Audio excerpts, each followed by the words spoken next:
Rich Dad on Brilliance Audio presents the unabridged recording of Rich Dad, Poor Dad. What the rich teach their kids about money that the poor and middle class do not. By Robert T. Kiyosaki. Performed by Tim Wheeler. To parents everywhere, a child's first and most important teachers, and to all those who educate, influence, and lead by example. Acknowledgements. How does a person say thank you when there are so many people to thank? Obviously, this book is a thank you to my two fathers, who were powerful role models, and to my mom, who taught me love and kindness. The person most responsible for this book becoming a reality is my wife, Kim. My partner, one, was highly educated and intelligent. He had a PhD and completed 4 years of undergraduate work in less than 2 years. He then went on to Stanford University, the University of Chicago, and Northwestern University to do his advanced studies, all on full financial scholarships. The other father never finished the 8th grade. Both men were successful in their careers, working hard all their lives. Both earned substantial incomes. Yet one always struggled financially. The other would become one of the richest men in Hawaii. One died, leaving tens of millions of dollars to his family, charities, and his church. The other left bills to be paid.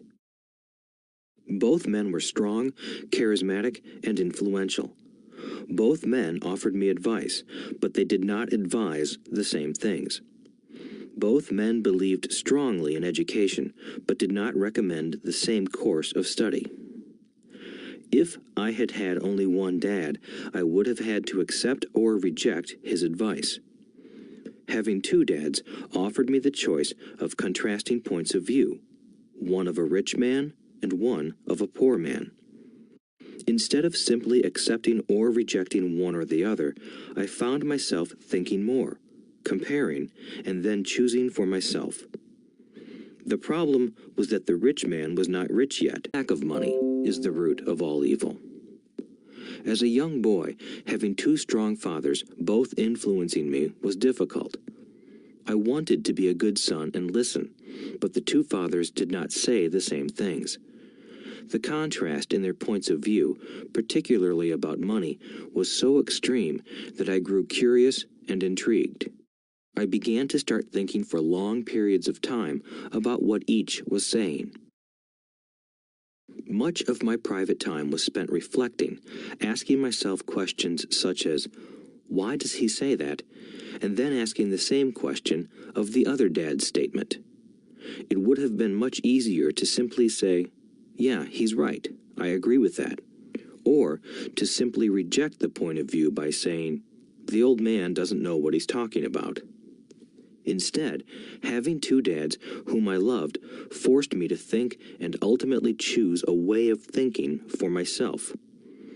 As a process, choosing for myself turned out to be much more valuable in the long run than simply accepting or rejecting a single point of view.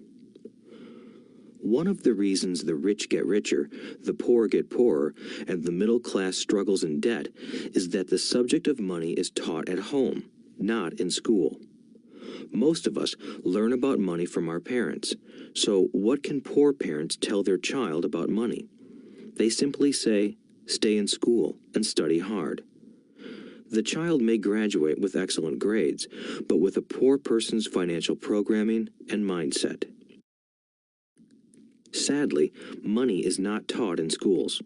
Schools focus on scholastic and professional skills, but not on financial skills. This explains how smart bankers, doctors, and accountants who earned excellent grades may struggle financially all of their lives. Our staggering national debt is due in large part to highly educated politicians and government officials making financial decisions with little or no training in the subject of money. Today, I often wonder what will soon happen when we have millions of people who need financial and medical assistance. They will be dependent upon their families or the government for financial support. What will happen when Medicare and Social Security run out of money?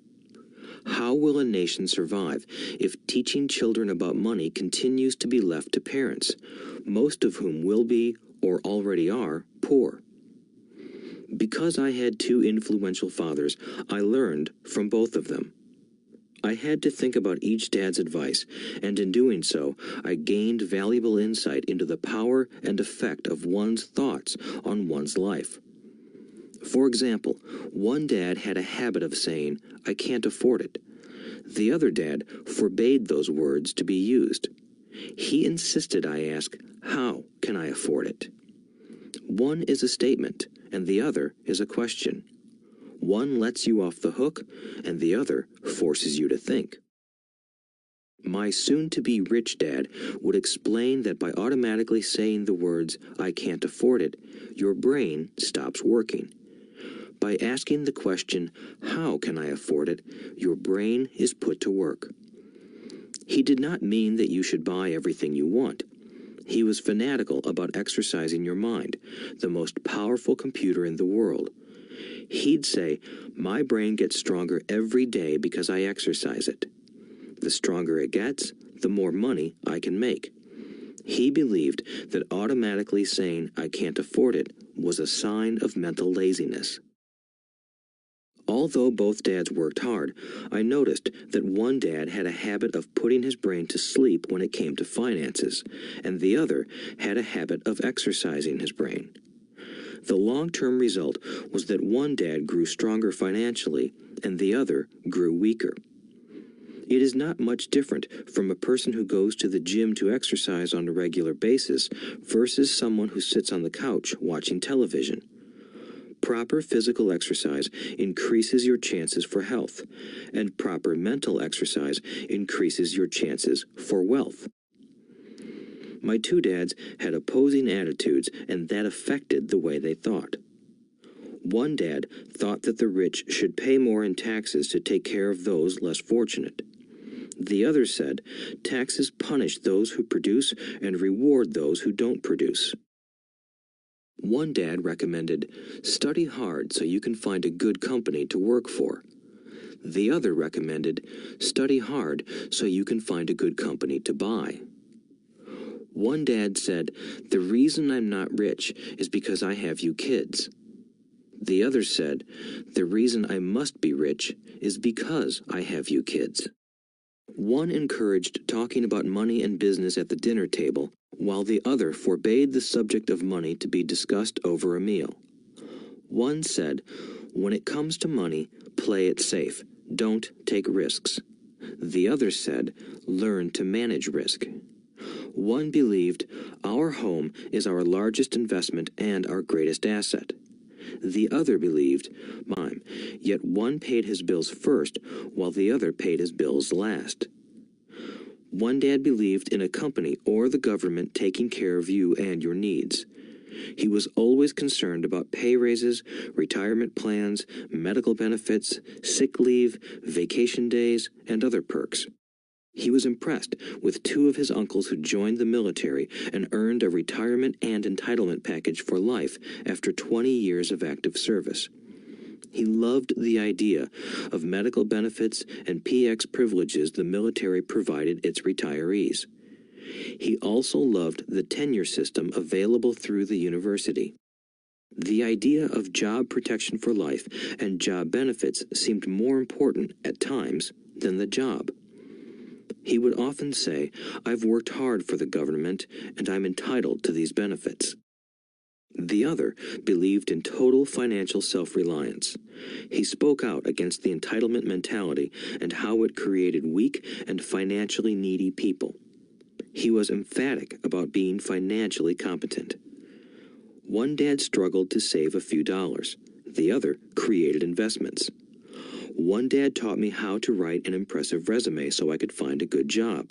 The other taught me how to write strong business and financial plans so I could create jobs. Being a product of two strong dads allowed me the luxury of observing the effects different thoughts have on one's life. I noticed that people really do shape their lives through their thoughts. For example, my poor dad always said, I'll never be rich. and that prophecy became reality. My rich dad, on the other hand, always referred to himself as rich. He would say things like, "I'm a rich man, and rich people don't do this." Even when he was flat broke after a major financial setback, he continued to refer to himself as a rich man. He would cover himself by saying, "There is a difference between being poor and being broke. Broke is temporary. Poor is eternal."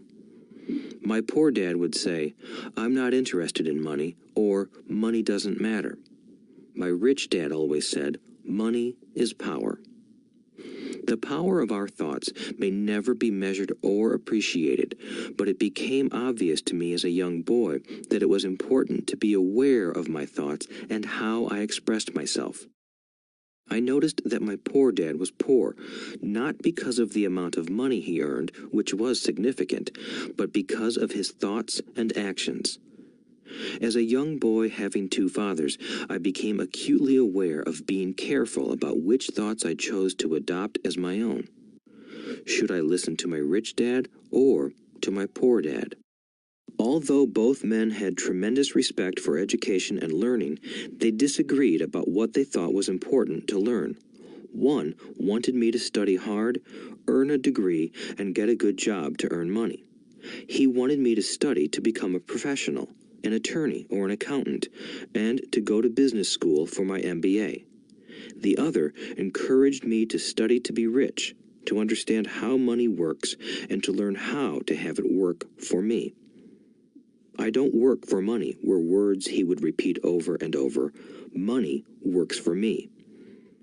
At the age of 9, I decided to listen to and learn from my rich dad about money.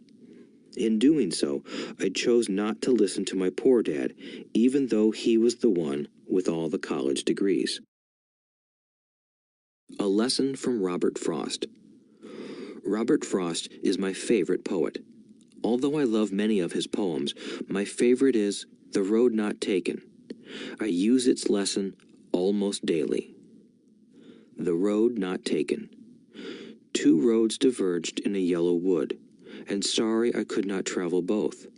And be one traveler long I stood, and looked down one as far as I could, to where it bent in the undergrowth, then took the other as just as fair, and having perhaps the better claim, because it was grassy and wanted wear.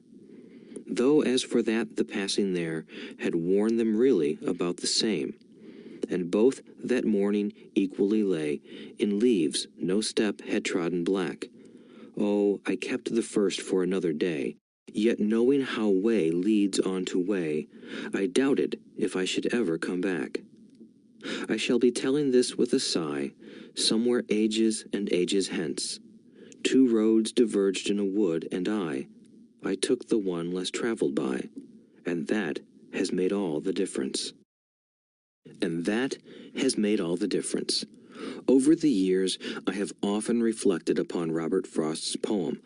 Choosing not to listen to my highly educated dad's advice and attitude about money was a painful decision, but it was a decision that shaped the rest of my life. Once I made up my mind about whom to listen to, my education about money began. My rich dad taught me over a period of 30 years until I was 39 years old. He stopped once he realized that I knew and fully understood what he had been trying to drum into my often thick skull. Money is one form of power, but what is more powerful is financial education. Money comes and goes, but if you have the education about how money works, you gain power over it and can begin building wealth. The reason positive thinking alone does not work is because most people went to school and never learned how money works, so they spend their lives working for money.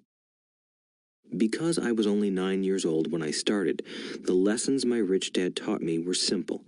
And when it was all said and done, there were only 6 main lessons, repeated over 30 years. This audiobook is about those 6 lessons, put as simply as possible, just as simply as my rich dad put forth those lessons to me. The lessons are meant not to be answers, but guideposts that will assist you and your children to grow wealthier no matter what happens in a world of increasing change and uncertainty. Chapter 1. Lesson 1. The rich don't work for money. The poor and the middle class work for money. The rich have money work for them. Dad, can you tell me how to get rich? My dad put down the evening paper. Why do you want to get rich, son? Because today Jimmy's mom drove up in their new Cadillac and they were going to their beach house for the weekend. He took 3 of his friends, but Mike and I weren't invited.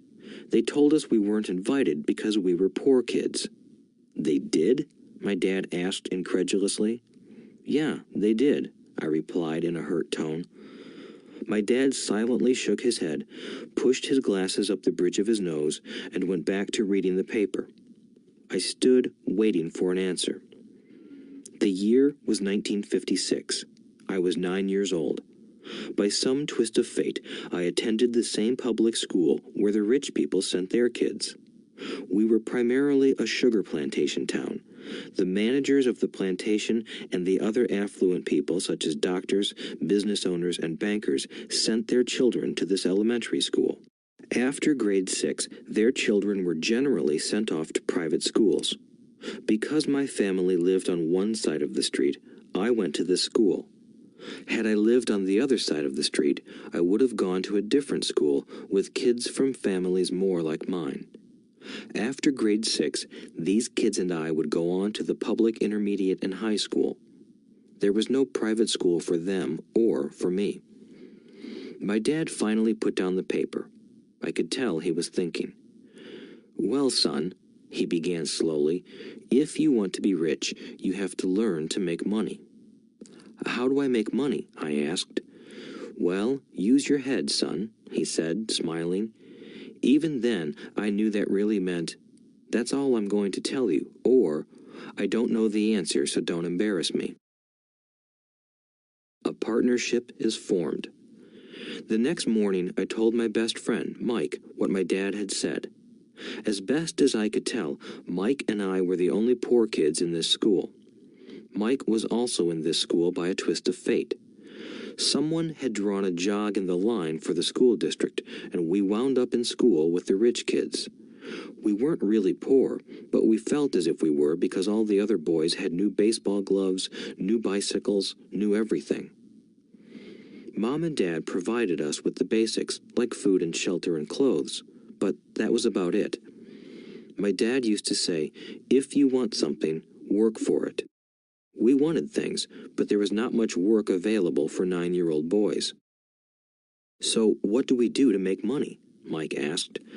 I don't know, I said, but do you want to be my partner? He agreed, and so on that Saturday morning, Mike became my first business partner. We spent all morning coming up with ideas on how to make money. Occasionally, we talked about all the cool guys at Jimmy's beach house having fun. It hurt a little, but that hurt was good, because it inspired us to keep thinking of a way to make money. Finally, that afternoon, a bolt of lightning struck. It was an idea Mike got from a science book he had read. Excitedly, we shook hands, and the partnership now had a business. For the next several weeks, Mike and I ran around our neighborhood, knocking on doors and asking our neighbors if they would save their toothpaste tubes for us. With puzzled looks, most adults consented with a smile. Some asked us what we were doing, to which we replied, "We can't tell you. It's a business secret." My mom grew distressed as the weeks wore on. We had selected a site next to her washing machine as the place we would stockpile our raw materials. In a brown cardboard box that at one time held ketchup bottles, our little pile of used toothpaste tubes began to grow. Finally, my mom put her foot down. The sight of her neighbor's messy, crumpled, used toothpaste tubes had gotten to her. "What are you boys doing?" she asked. "And I don't want to hear again that it's a business secret. Do something with this mess, or I'm going to throw it out."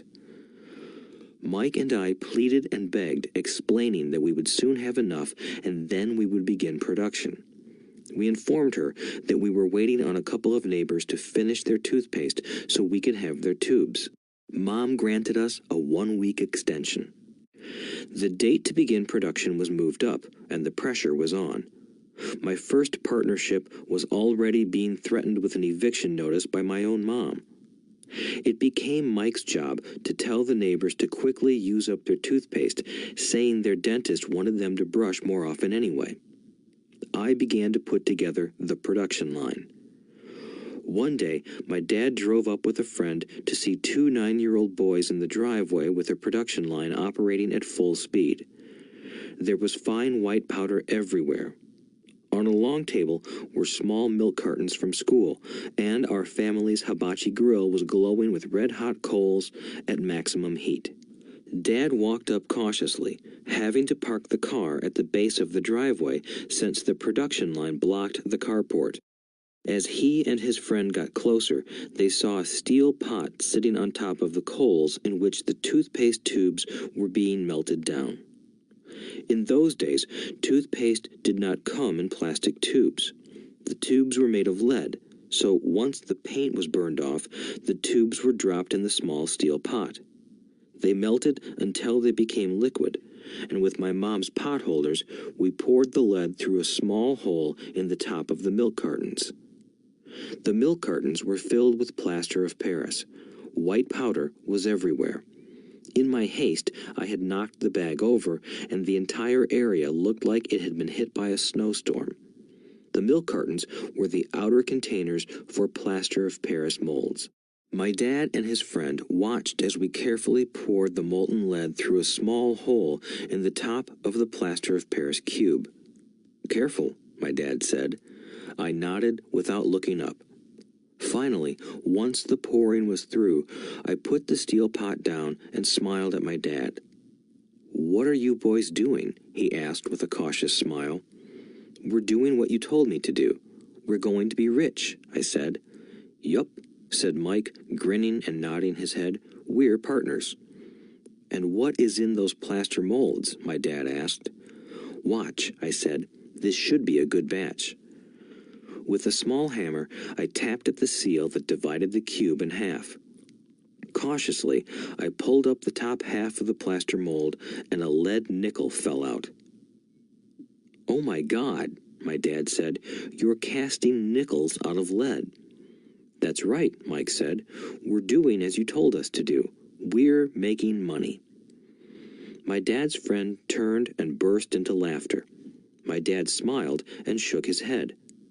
Along with a fire and a box of spent toothpaste tubes, in front of him were 2 little boys covered with white dust, smiling from ear to ear. He asked us to put everything down and sit with him on the front step of our house. With a smile, he gently explained what the word counterfeiting meant. Our dreams were dashed. "You mean this is illegal?" asked Mike in a quivering voice. "Let them go," my dad's friend said. "They might be developing a natural talent." My dad glared at him. "Yes, it is illegal," my dad said gently, "but you boys have shown great creativity and original thought. Keep going. I'm really proud of you." Disappointed, Mike and I sat in silence for about 20 minutes before we began cleaning up our mess. The business was over on opening day. Sweeping the powder up, I looked at Mike and said, "I guess Jimmy and his friends are right. We are poor." My father was just leaving as I said that. "Boys," he said, "you're only poor if you give up. The most important thing is that you did something. Most people only talk and dream of getting rich. You've done something. I'm very proud of the 2 of you. I will say it again. Keep going. Don't quit." Mike and I stood there in silence. They were nice words, but we still did not know what to do. "So how come you're not rich, Dad?" I asked. "Because I chose to be a school teacher. School teachers really don't think about being rich. We just like to teach. I wish I could help you, but I really don't know how to make money." Mike and I turned and continued our cleanup. "I know," said my dad. "If you boys want to learn how to be rich, don't ask me. Talk to your dad, Mike." "My dad?" asked Mike with a scrunched-up face. "Yeah, your dad," repeated my dad with a smile. "Your dad and I have the same banker, and he raves about your father. He's told me several times that your father is brilliant when it comes to making money." "My dad?" Mike asked again in disbelief. "Then how come we don't have a nice car and a nice house like the rich kids at school?" "A nice car and a nice house don't necessarily mean you're rich or you know how to make money," my dad replied. "Jimmy's dad works for the sugar plantation. He's not much different from me. He works for a company, and I work for the government. The company buys the car for him. The sugar company is in financial trouble, and Jimmy's dad may soon have nothing. Your dad is different, Mike. He seems to be building an empire, and I suspect in a few years he will be a very rich man." With that, Mike and I got excited again.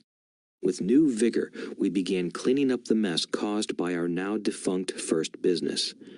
As we were cleaning, we made plans for how and when to talk to Mike's dad. The problem was that Mike's dad worked long hours and often did not come home until late. His father owned warehouses, a construction company, a chain of stores, and 3 restaurants. It was the restaurants that kept him out late. Mike caught the bus home after we had finished cleaning up. He was going to talk to his dad when he got home that night and ask him if he would teach us how to become rich. Mike promised to call as soon as he had talked to his dad, even if it was late. The phone rang at 8:30 p.m. "Okay," I said, "next Saturday." I put the phone down. Mike's dad had agreed to meet with us. On Saturday, I caught the 7:30 a.m. bus to the poor side of town. The lessons begin. Mike and I met with his dad that morning at 8 o'clock. He was already busy, having been at work for more than an hour. His construction supervisor was just leaving in his pickup truck as I walked up to his simple, small, and tidy home. Mike met me at the door. "Dad's on the phone, and he said to wait on the back porch," Mike said as he opened the door. The old wooden floor creaked as I stepped across the threshold of the aging house. There was a cheap mat just inside the door. The mat was there to hide the years of wear from countless footsteps that the floor had supported. Although clean, it needed to be replaced. I felt claustrophobic as I entered the narrow living room that was filled with old, musty, overstuffed furniture that today would be collector's items. Sitting on the couch were 2 women, both a little older than my mom. Across from the women sat a man in workman's clothes. He wore khaki slacks and a khaki shirt, neatly pressed but without starch, and polished work boots. He was about 10 years older than my dad. They smiled as Mike and I walked past them toward the back porch. I smiled back shyly. "Who are those people?" I asked. "Oh, they work for my dad. The older man runs his warehouses, and the women are the managers of the restaurants. And as you arrived, you saw the construction supervisor who was working on a road project about 50 miles from here. His other supervisor, who was building a track of houses, left before you got here." "Does this go on all the time?" I asked. "Not always, but quite often," said Mike, smiling as he pulled up a chair to sit down next to me. "I asked my dad if he would teach us to make money," Mike said. "Oh, and what did he say to that?" I asked with cautious curiosity. "Well, he had a funny look on his face at first, and then he said he would make us an offer." "Oh," I said, rocking my chair back against the wall.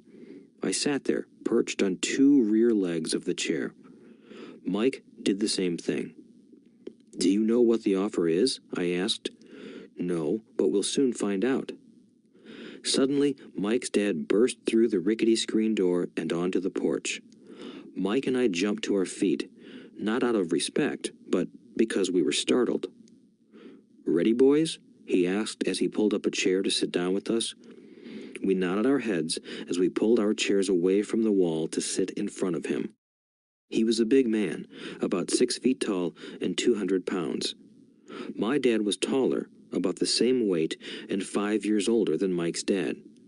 They sort of looked alike, though not of the same ethnic makeup. Maybe their energy was similar. Mike says you want to learn to make money. Is that correct, Robert? I nodded my head quickly, but with a little trepidation. He had a lot of power behind his words and smile. Okay, here's my offer. I'll teach you, but I won't do it classroom style.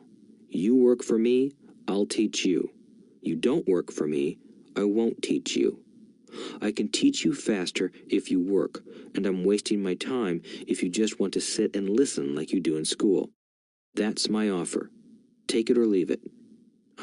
May I ask a question first? I asked. No. Take it or leave it. I've got too much work to do to waste my time. If you can't make up your mind decisively, then you'll never learn to make money anyway.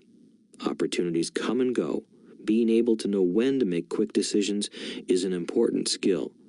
You have the opportunity that you asked for. School is beginning, or it's over in 10 seconds, Mike's dad said with a teasing smile. Take it, I said. Take it, said Mike. Good, said Mike's dad. Mrs. Martin will be by in 10 minutes. After I'm through with her, you'll ride with her to my superette and you can begin working. I'll pay you 10 cents an hour and you'll work 3 hours every Saturday. But I have a softball game today, I said. Mike's dad lowered his voice to a stern tone.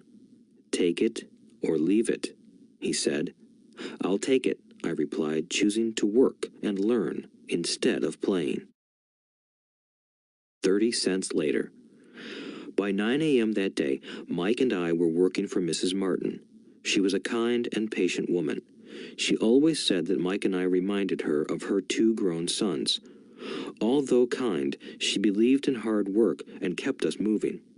We spent 3 hours taking canned goods off the shelves, brushing each can with a feather duster to get the dust off, and then restacking them neatly.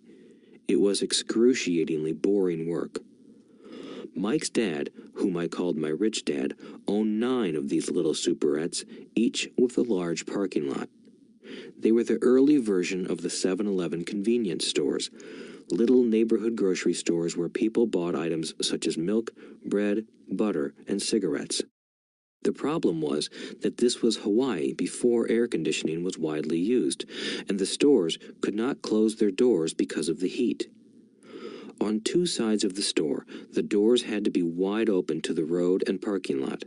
Every time a car drove by or pulled into the parking lot, dust would swirl and settle in the store. We knew we had a job as long as there was no air conditioning. For 3 weeks, Mike and I reported to Mrs. Martin and worked our 3 hours. By noon, our work was over, and she dropped 3 little dimes in each of our hands. Now, even at the age of 9 in the mid-1950s, 30 cents was not too exciting. Comic books cost 10 cents back then, so I usually spent my money on comic books and went home. By Wednesday of the 4th week, I was ready to quit. I had agreed to work only because I wanted to learn to make money from Mike's dad, and now I was a slave for 10 cents an hour. On top of that, I had not seen Mike's dad since that first Saturday. I'm quitting, I told Mike at lunchtime. School was boring, and now I did not even have my Saturdays to look forward to. But it was the 30 cents that really got to me. This time, Mike smiled. What are you laughing at? I asked with anger and frustration. Dad said this would happen. He said to meet with him when you were ready to quit. What? I said indignantly. He's been waiting for me to get fed up? Sort of, Mike said. Dad's kind of different. He doesn't teach like your dad. Your mom and dad lecture a lot. My dad is quiet and a man of few words. You just wait till this Saturday. I'll tell him you're ready. You mean I've been set up? No, not really. But maybe. Dad will explain on Saturday. Waiting in line on Saturday. I was ready to face Mike's dad. Even my real dad was angry with him. My real dad, the one I called the poor one, thought that my rich dad was violating child labor laws and should be investigated. My educated poor dad told me to demand what I deserve, at least 25 cents an hour. My poor dad told me that if I did not get a raise, I was to quit immediately. "You don't need that damn job anyway," said my poor dad with indignation. At 8 o'clock Saturday morning, I walked through the door of Mike's house when Mike's dad opened it. "Take a seat and wait in line," he said as I entered. He turned and disappeared into his little office next to a bedroom. I looked around the room and didn't see Mike anywhere. Feeling awkward, I cautiously sat down next to the same two women who were there 4 weeks earlier. They smiled and slid down the couch to make room for me. 45 minutes went by, and I was steaming. The two women had met with him and left 30 minutes earlier. An older gentleman was in there for 20 minutes and was also gone. The house was empty, and here I sat in a musty, dark living room on a beautiful sunny Hawaiian day, waiting to talk to a cheapskate who exploited children. I could hear him rustling around the office, talking on the phone, and ignoring me. I was ready to walk out, but for some reason I stayed. Finally, 15 minutes later, at exactly 9 o'clock, Rich Dad walked out of his office, said nothing, and signaled with his hand for me to enter. "I understand you want a raise or you're going to quit," Rich Dad said as he swiveled in his office chair. "Well, you're not keeping your end of the bargain," I blurted out, nearly in tears. It was really frightening for me to confront a grown-up. "You said that you would teach me if I worked for you. Well, I've worked for you. I've worked hard. I've given up my baseball games to work for you, but you haven't kept your word, and you haven't taught me anything. You are a crook like everyone in town thinks you are. You're greedy. You want all the money and don't take care of your employees. You made me wait and don't show me any respect. I'm only a little boy, but I deserve to be treated better." Rich Dad rocked back in his swivel chair, hands up to his chin, and stared at me. "Not bad," he said. "In less than a month, you sound like most of my employees." "What?" I asked. Not understanding what he was saying, I continued with my grievance. "I thought you were going to keep your end of the bargain and teach me. Instead, you want to torture me? That's cruel. That's really cruel." "I am teaching you," Rich Dad said quietly. "What have you taught me? Nothing," I said angrily. "You haven't even talked to me once since I agreed to work for peanuts. 10 cents an hour. Ha! I should notify the government about you. We have child labor laws, you know. My dad works for the government, you know." "Wow," said Rich Dad. "Now you sound just like most of the people who used to work for me. People I've either fired or who have quit." "So, what do you have to say?" I demanded, feeling pretty brave for a little kid. "You lied to me. I've worked for you, and you have not kept your word. You haven't taught me anything." "How do you know that I've not taught you anything?" asked Rich Dad calmly. "Well, you've never talked to me. I've worked for 3 weeks, and you have not taught me anything," I said with a pout. "Does teaching mean talking or a lecture?" Rich Dad asked. "Well, yes," I replied. "That's how they teach you in school," he said, smiling. "But that is not how life teaches you, and I would say that life is the best teacher of all. Most of the time, life does not talk to you. It just sort of pushes you around. Each push is life saying, 'Wake up, there's something I want you to learn.'" "What is this man talking about?" I asked myself silently. Life pushing me around was life talking to me? Now I knew I had to quit my job. I was talking to someone who needed to be locked up. If you learn life's lessons, you will do well. If not, life will just continue to push you around. People do two things. Some just let life push them around. Others get angry and push back. But they push back against their boss, or their job, or their husband or wife. They do not know it's life that's pushing. I had no idea what he was talking about. Life pushes all of us around. Some people give up and others fight. A few learn the lesson and move on. They welcome life pushing them around. To these few people, it means they need and want to learn something. They learn and move on. Most quit, and a few, like you, fight. Rich Dad stood and shut the creaky old wooden window that needed repair. If you learn this lesson, you will grow into a wise, wealthy, and happy young man. If you don't, you will spend your life blaming a job, low pay, or your boss for your problems. You'll live life always hoping for that big break that will solve all your money problems. Rich Dad looked over at me to see if I was still listening. His eyes met mine. We stared at each other, communicating through our eyes. Finally, I looked away once I had absorbed his message. I knew he was right. I was blaming him, and I did ask to learn. I was fighting. Rich Dad continued. Or, if you are the kind of person who has no guts, you just give up every time life pushes you. If you are that kind of person, you'll live all your life playing it safe, doing the right things, saving yourself for some event that never happens. Then you die a boring old man.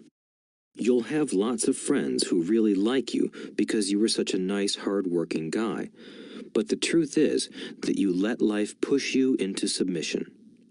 Deep down, you were terrified of taking risks. You really wanted to win, but the fear of losing was greater than the excitement of winning. Deep inside, you and only you will know you didn't go for it. You chose to play it safe. Our eyes met again. "You've been pushing me around?" I asked. "Some people might say that," smiled Rich Dad. "I would say that I just gave you a taste of life." "What taste of life?" I asked, still angry, but now curious and ready to learn. "You boys are the first people that have ever asked me to teach them how to make money. I have more than 150 employees, and not one of them has asked me what I know about money. They ask me for a job and a paycheck, but never to teach them about money. So most will spend the best years of their lives working for money, not really understanding what it is they are working for." I sat there listening intently. "So when Mike told me you wanted to learn how to make money, I decided to design a course that mirrored real life. I could talk until I was blue in the face, but you wouldn't hear a thing. So I decided to let life push you around a bit so you could hear me. That's why I only paid you 10 cents. "So what is the lesson I learned from working for only 10 cents an hour?" I asked. "That you're cheap and exploit your workers?" Rich Dad rocked back and laughed heartily. Finally, he said, "You'd best change your point of view. Stop blaming me and thinking I'm the problem. If you think I'm the problem, then you have to change me. If you realize that you're the problem, then you can change yourself, learn something, and grow wiser. Most people want everyone else in the world to change but themselves. Let me tell you, it's easier to change yourself than everyone else." "I don't understand," I said. "Don't blame me for your problems," Rich Dad said, growing impatient. "But you only pay me 10 cents. "So what are you learning?" Rich Dad asked, smiling. "That you're cheap," I said with a sly grin. "See, you think I'm the problem," said Rich Dad. "But you are. Well, keep that attitude and you'll learn nothing. Keep the attitude that I'm the problem, and what choices do you have?" "Well, if you don't pay me more or show me more respect and teach me, I'll quit." "Well put," Rich Dad said, "and that's exactly what most people do.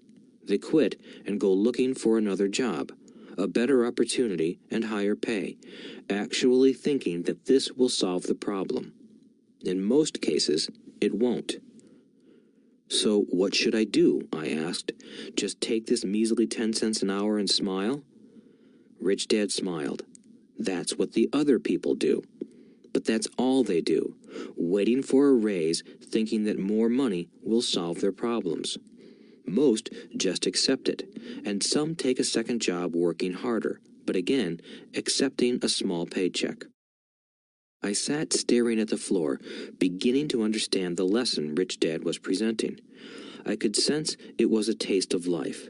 Finally, I looked up and asked, "So what will solve the problem?" "This," he said, leaning forward in his chair and tapping me gently on the head.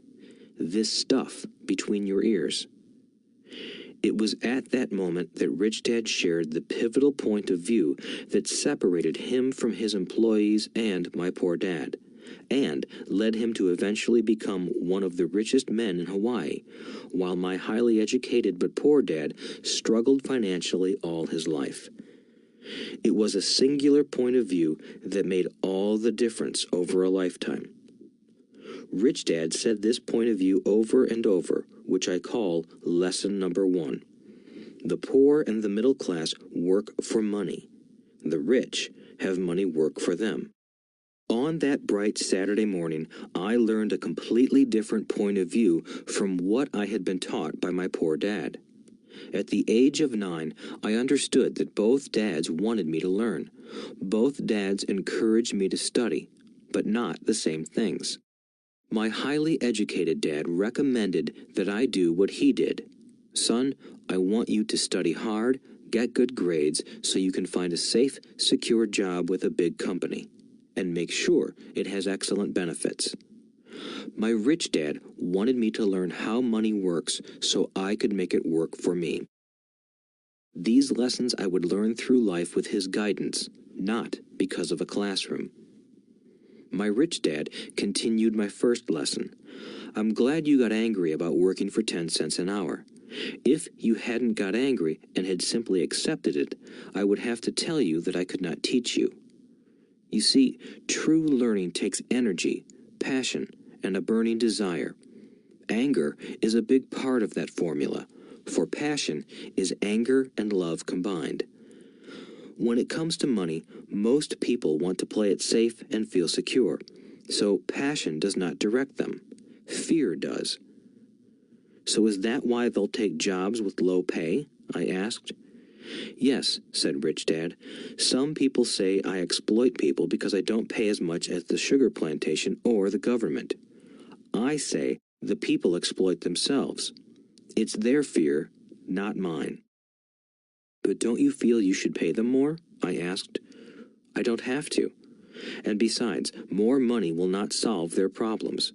Just look at your dad. He makes a lot of money, and he still can't pay his bills.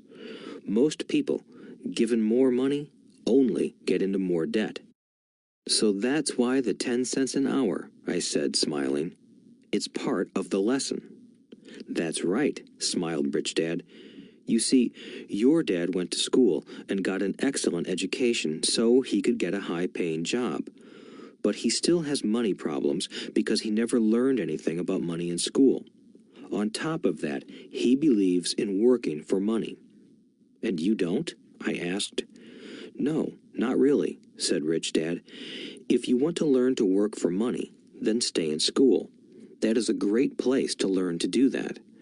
But if you want to learn how to have money work for you, then I will teach you that. But only if you want to learn." "Wouldn't everyone want to learn that?" I asked. "No," said Rich Dad, "simply because it's easier to learn to work for money, especially if fear is your primary emotion when the subject of money is discussed." "I don't understand," I said with a frown. "Don't worry about that for now. Just know that it's fear that keeps most people working at a job. The fear of not paying their bills, the fear of being fired, the fear of not having enough money, and the fear of starting over. That's the price of studying to learn a profession or trade and then working for money. Most people become a slave to money and then get angry at their boss. Learning to have money work for you is a completely different course of study?" I asked. "Absolutely," Rich Dad answered. "Absolutely." We sat in the silence on that beautiful Hawaiian Saturday morning. My friends had just started their Little League baseball game, but for some reason I was now thankful I had decided to work for 10 cents an hour. I sensed that I was about to learn something my friends wouldn't learn in school.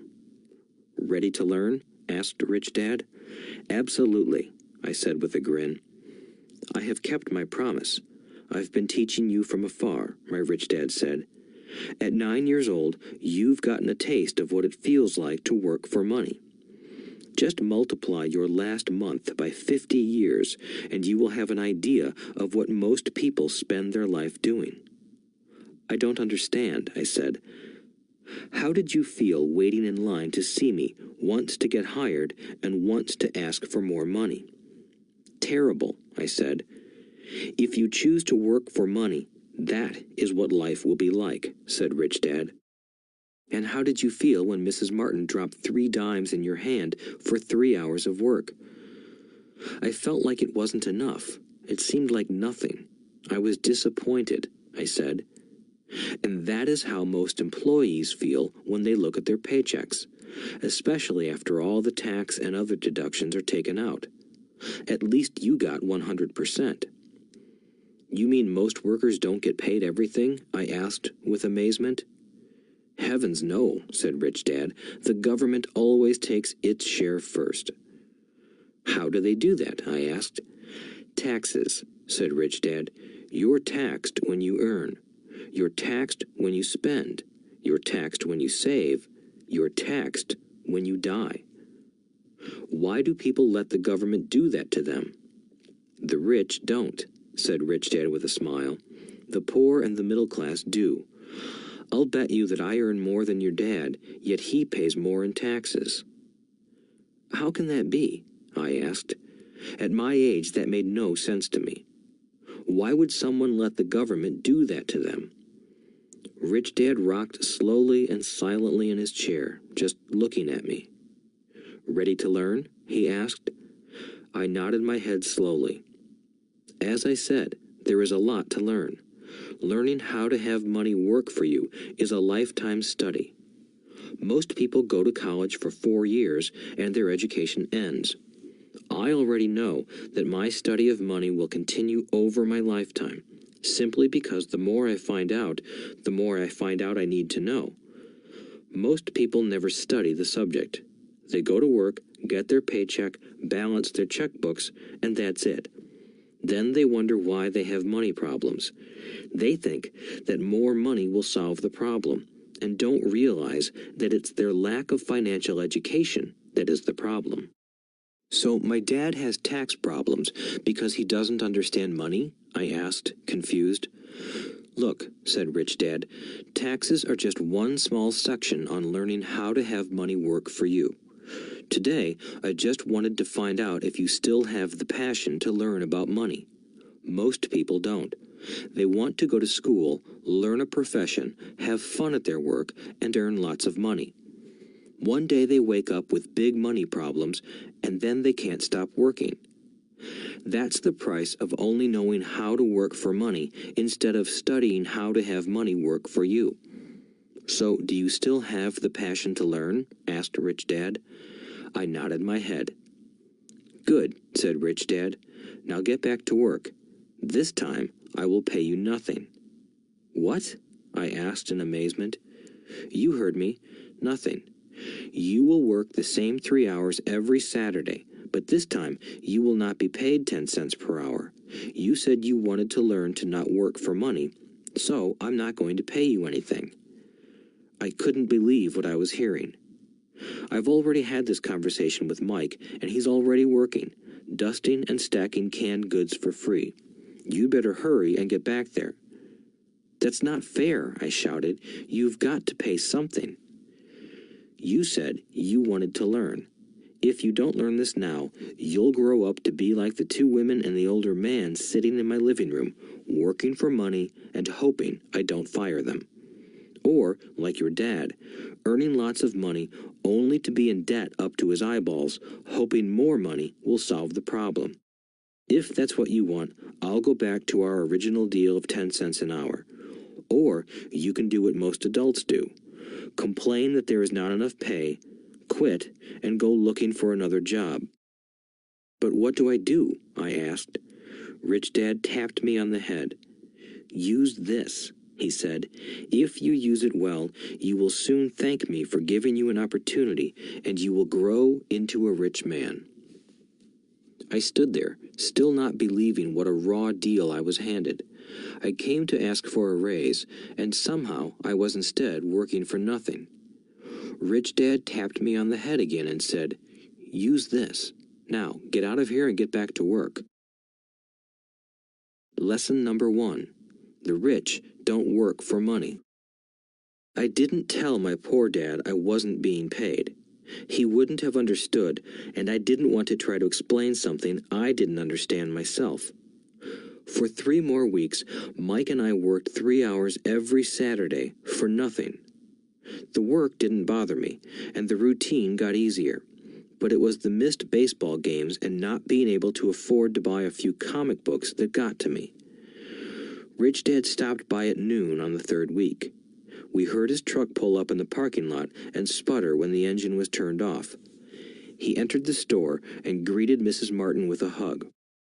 After finding out how things were going in the store, he reached into the ice cream freezer, pulled out 2 bars, paid for them, and signaled to Mike and me. Let's go for a walk, boys. We crossed the street, dodging a few cars, and walked across a large grassy field where a few adults were playing softball. Sitting down at a lone picnic table, he handed Mike and me the treats. How's it going, boys? Okay, Mike said. I nodded in agreement. Learn anything yet? Rich Dad asked. Mike and I looked at each other, shrugged our shoulders, and shook our heads in unison. Avoiding one of life's biggest traps. Well, you boys had better start thinking. You're staring at one of life's biggest lessons. If you learn it, you'll enjoy a life of great freedom and security. If you don't, you'll wind up like Mrs. Martin and most of the people playing softball in this park. They work very hard for little money, clinging to the illusion of job security and looking forward to a 3-week vacation each year and maybe a skimpy pension after 45 years of service. If that excites you, I'll give you a raise to 25 cents an hour. But these are good, hard-working people. Are you making fun of them? I demanded. A smile came over Rich Dad's face. Mrs. Martin is like a mother to me. I would never be that cruel. I may sound unkind because I'm doing my best to point something out to the 2 of you. I want to expand your point of view so you can see something most people never have the benefit of seeing because their vision is too narrow. Most people never see the trap they are in. Mike and I sat there, uncertain of his message. He sounded cruel, yet we could sense he was trying to drive home a point. With a smile, Rich Dad said, Doesn't that 25 cents an hour sound good? Doesn't it make your heart beat a little faster? I shook my head no, but it really did. 25 cents an hour would be big bucks to me. Okay, I'll pay you $1 an hour, Rich Dad said, with a sly grin. Now my heart started to race. My brain was screaming, Take it, take it. I could not believe what I was hearing. Still, I said nothing. Okay, $2 an hour. My little brain and heart nearly exploded. After all, it was 1956, and being paid $2 an hour would have made me the richest kid in the world. I couldn't imagine earning that kind of money. I wanted to say yes. I wanted the deal. I could picture a new bicycle, new baseball glove, and the adoration of my friends when I flashed some cash. On top of that, Jimmy and his rich friends could never call me poor again. But somehow, my mouth stayed shut. The ice cream had melted and was running down my hand. Rich Dad was looking at 2 boys staring back at him, eyes wide open and brains empty. He was testing us, and he knew there was a part of our emotions that wanted to take the deal. He understood that every person has a weak and needy part of their soul that can be bought, and he knew that every individual also had a part of their soul that was resilient and could never be bought. It was only a question of which one was stronger. Okay, $5 an hour. Suddenly, I was silent. Something had changed. The offer was too big and ridiculous. Not many grown-ups in 1956 made more than that, but quickly my temptation disappeared and calm set in. Slowly, I turned to my left to look at Mike. He looked back at me. The part of my soul that was weak and needy was silenced. The part of me that had no price took over. I knew Mike had gotten to that point too. Good, said Rich Dad softly. Most people have a price, and they have a price because of human emotions named fear and greed. First, the fear of being without money motivates us to work hard, and then, once we get that paycheck, greed or desire starts us thinking about all the wonderful things money can buy. The pattern is then set. What pattern? I asked. The pattern of get up, go to work, pay bills, get up, go to work, pay bills. People's lives are forever controlled by two emotions, fear and greed. Offer them more money, and they continue the cycle by increasing their spending. This is what I call the rat race. There is another way? Mike asked. Yes, said Rich Dad slowly, but only a few people find it. And what is that way? Mike asked. That's what I hope you boys will learn as you work and study with me. That is why I took away all forms of pay. Any hints? Mike asked. We're kind of tired of working hard, especially for nothing. Well, the first step is telling the truth, said Rich Dad. We haven't been lying, I said. I did not say you were lying. I said to tell the truth, Rich Dad retorted. The truth about what? I asked. How you're feeling, Rich Dad said. You don't have to say it to anyone else. Just admit it to yourself. You mean the people in this park, the people who work for you, Mrs. Martin, they don't do that? I asked. I doubt it, said Rich Dad. Instead, they feel the fear of not having money. They don't confront it logically. They react emotionally instead of using their heads, Rich Dad said. Then, they get a few bucks in their hands, and again, the emotions of joy, desire, and greed take over. And again they react instead of think. So their emotions control their brain, Mike said. That's correct, said Rich Dad. Instead of admitting the truth about how they feel, they react to their feelings and fail to think. They feel the fear, so they go to work, hoping that money will soothe the fear, but it doesn't. It continues to haunt them, and they return to work, hoping again that money will calm their fears, and again it doesn't. Fear keeps them in this trap of working, earning money, hoping the fear will go away. But every day they get up, and that old fear wakes up with them.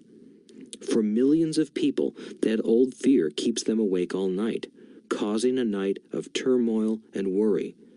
So they get up and go to work, hoping that a paycheck will kill that fear gnawing at their souls. Money is running their lives, and they refuse to tell the truth about that. Money is in control of their emotions and their souls. Rich Dad sat quietly, letting his words sink in. Mike and I had heard what he said, but didn't understand fully what he was talking about. I just knew that I often wondered why grown-ups hurried off to work. It did not seem like much fun, and they never looked that happy, but something kept them going. Realizing we had absorbed as much as possible of what he was talking about, Rich Dad said, I want you boys to avoid that trap. That is really what I want to teach you. Not just to be rich, because being rich does not solve the problem. It doesn't? I asked, surprised. No, it doesn't. Let me explain the other emotion. Desire. Some call it greed, but I prefer desire. It's perfectly normal to desire something better, prettier, more fun, or exciting. So people also work for money because of desire. They desire money for the joy they think it can buy. But the joy that money brings is often short-lived, and they soon need more money for more joy, more pleasure, more comfort, and more security. So they keep working, thinking money will soothe their souls that are troubled by fear and desire. But money can't do that. Even rich people do this? Mike asked. Rich people included, said Rich Dad. In fact, the reason many rich people are rich isn't because of desire, but because of fear. They believe that money can eliminate the fear of being poor, so they amass tons of it, only to find the fear gets worse. Now they fear losing the money. I have friends who keep working even though they have plenty. I know people who have millions who are more afraid now than when they were poor. They're terrified of losing it all. The fears that drove them to get rich got worse. That weak and needy part of their soul is actually screaming louder. They don't want to lose the big houses, the cars, and the high life money has bought them. They worry about what their friends would say if they lost all their money. Many are emotionally desperate and neurotic, although they look rich and have more money. So, is a poor man happier? I asked. No, I don't think so, replied Rich Dad. The avoidance of money is just as psychotic as being attached to money. As if on cue, the town derelict went past our table, stopping by the large rubbish can and rummaging around in it. The three of us watched him with great interest, when before we probably would have just ignored him. Rich Dad pulled $1 out of his wallet and gestured to the older man. Seeing the money, the derelict came over immediately, took the bill, thanked Rich Dad profusely, and hurried off, ecstatic with his good fortune. He's not much different from most of my employees, said Rich Dad. I've met so many people who say, "Oh, I'm not interested in money," yet they'll work at a job for 8 hours a day. That's a denial of truth. If they weren't interested in money, then why are they working? That kind of thinking is probably more psychotic than a person who hoards money. As I sat there listening to my Rich Dad, my mind flashed back to the countless times my own dad said, "I'm not interested in money." He said those words often. He also covered himself by always saying, "I work because I love my job." So, what do we do? I asked. Not work for money until all traces of fear and greed are gone? No, that would be a waste of time, said Rich Dad. Emotions are what make us human. The word emotion stands for energy in motion. Be truthful about your emotions and use your mind and emotions in your favor, not against yourself. Whoa, said Mike. Don't worry about what I just said. It will make more sense in years to come. Just be an observer, not a reactor, to your emotions. Most people do not know that it's their emotions that are doing the thinking. Your emotions are your emotions, but you have got to learn to do your own thinking. Can you give me an example? I asked. Sure, replied Rich Dad. When a person says, "I need to find a job," it's most likely an emotion doing the thinking. Fear of not having money generates that thought. But people do need money if they have bills to pay, I said. Sure they do, smiled Rich Dad. All I'm saying is that it's fear that is all too often doing the thinking. I don't understand, said Mike. For example, said Rich Dad, if the fear of not having enough money arises, instead of immediately running out to get a job, they instead might ask themselves this question. Will a job be the best solution to this fear over the long run? In my opinion, the answer is no. A job is really a short-term solution to a long-term problem. But my dad is always saying, stay in school and get good grades so you can find a safe, secure job, I interjected, somewhat confused. Yes, I understand he says that, said Rich Dad, smiling. Most people recommend that, and it's a good path for most people. But people make that recommendation primarily out of fear. You mean my dad says that because he's afraid? Yes, said Rich Dad. "He's terrified that you won't earn enough money and won't fit into society. Don't get me wrong. He loves you and wants the best for you. I, too, believe an education and a job are important, but it won't handle the fear. You see, that same fear that makes him get up in the morning to earn a few bucks is the fear that is causing him to be so fanatical about your going to school." "So what do you recommend?" I asked. "I want to teach you to master the power of money instead of being afraid of it. They don't teach that in school, and if you don't learn it, you become a slave to money." It was finally making sense. He wanted us to widen our views and to see what the Mrs. Martins of this world couldn't see. He used examples that sounded cruel at the time, but I've never forgotten them. My vision widened that day, and I began to see the trap that lay ahead for most people. You see, we're all employees ultimately. We just work at different levels, said Rich Dad. I just want you boys to have a chance to avoid the trap caused by those two emotions, fear and desire. Use them in your favor, not against you. That's what I want to teach you. I'm not interested in just teaching you to make a pile of money. That won't handle the fear or desire. If you don't first handle fear and desire, and you get rich, you'll only be a highly paid slave. So how do we avoid the trap? I asked. The main cause of poverty or financial struggle is fear and ignorance, not the economy or the government or the rich. It's self-inflicted fear and ignorance that keep people trapped. So you boys go to school and get your college degrees, and I'll teach you how to stay out of the trap. The pieces of the puzzle were appearing.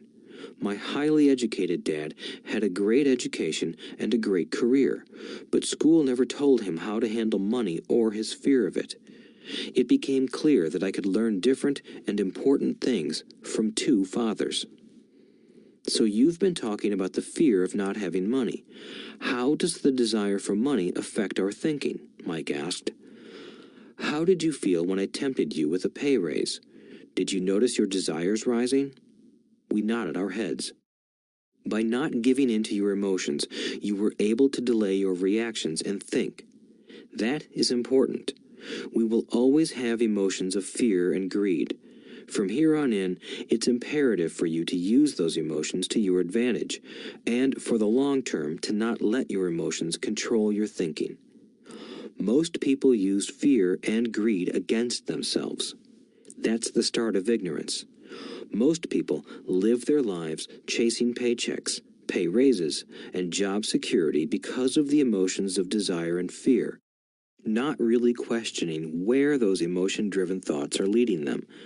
It's just like the picture of a donkey dragging a cart with its owner dangling a carrot just in front of its nose. The donkey's owner may be going where he wants to, but the donkey is chasing an illusion. Tomorrow, there will only be another carrot for the donkey. You mean the moment I pictured a new baseball glove, candy, and toys, that's like a carrot to a donkey? Mike asked. Yes, and as you get older, your toys get more expensive. A new car, a boat, and a big house to impress your friends, said Rich Dad with a smile. Fear pushes you out the door, and desire calls to you. That's the trap. So what's the answer? Mike asked. What intensifies fear and desire is ignorance. That is why rich people with lots of money often have more fear the richer they get. Money is the carrot, the illusion. If the donkey could see the whole picture, it might rethink its choice to chase the carrot. Rich Dad went on to explain that a human's life is a struggle between ignorance and illumination. He explained that once a person stops searching for information and self-knowledge, ignorance sets in. That struggle is a moment-to-moment decision to learn to open or close one's mind. Look, school is very important. You go to school to learn a skill or profession to become a contributing member of society. Every culture needs teachers, doctors, mechanics, artists, cooks, business people, police officers, firefighters, and soldiers. Schools train them so society can thrive and flourish, said Rich Dad. Unfortunately, for many people, school is the end, not the beginning. There was a long silence. Rich Dad was smiling. I didn't comprehend everything he said that day, but, as with most great teachers, his words continued to teach for years. I've been a little cruel today, said Rich Dad, but I want you to always remember this talk. I want you to always think of Mrs. Martin, and I want you always to remember that donkey. Never forget that fear and desire can lead you into life's biggest trap if you are not aware of them controlling your thinking. To spend your life living in fear, never exploring your dreams, is cruel. To work hard for money, thinking that it will buy you things that will make you happy, is also cruel. To wake up in the middle of the night terrified about paying bills is a horrible way to live. To live a life dictated by the size of a paycheck is not really living a life. Thinking that a job makes you secure is lying to yourself. That's cruel, and that's the trap I want you to avoid. I've seen how money runs people's lives. Don't let that happen to you. Please, don't let money run your life. A softball rolled under our table. Rich Dad picked it up and threw it back. So what does ignorance have to do with greed and fear? I asked. Because it is ignorance about money that causes so much greed and fear, said Rich Dad. Let me give you some examples. A doctor, wanting more money to better provide for his family, raises his fees. By raising his fees, it makes healthcare more expensive for everyone. It hurts the poor people the most, so they have worse health than those with money. Because the doctors raise their fees, the attorneys raise their fees. Because the attorneys' fees have gone up, school teachers want a raise, which raises our taxes, and on and on and on. Soon, there will be such a horrifying gap between the rich and the poor that chaos will break out and another great civilization will collapse. History proves that great civilizations collapse when the gap between the haves and have-nots is too great. Sadly, America is on that same course because we haven't learned from history. We only memorize historical dates and names, not the lesson. Aren't prices supposed to go up? I asked. In an educated society with a well-run government, prices should actually come down. Of course, that is often only true in theory. Prices go up because of greed and fear caused by ignorance. If schools taught people about money, there would be more money and lower prices. But schools focus only on teaching people to work for money, not how to harness money's power. But don't we have business schools? Mike asked. And haven't you encouraged me to go for my MBA? Yes, said Rich Dad, but all too often business schools train employees to become sophisticated bean counters. Heaven forbid a bean counter takes over a business. All they do is look at the numbers, fire people, and kill the business. I know this because I hire bean counters. All they think about is cutting costs and raising prices, which cause more problems. Bean counting is important. I wish more people knew it. But it, too, is not the whole picture, added Rich Dad angrily. So, is there an answer? Asked Mike. Yes, said Rich Dad. Learn to use your emotions to think, not think with your emotions. When you boys mastered your emotions by agreeing to work for free, I knew there was hope. When you again resisted your emotions when I tempted you with more money, you were again learning to think in spite of being emotionally charged. That's the first step. Why is that step so important? I asked. Well, that's up to you to find out. If you want to learn, I'll take you boys into the briar patch, a place almost everyone else avoids. If you go with me, you'll let go of the idea of working for money and instead learn to have money work for you. And what will we get if we go with you?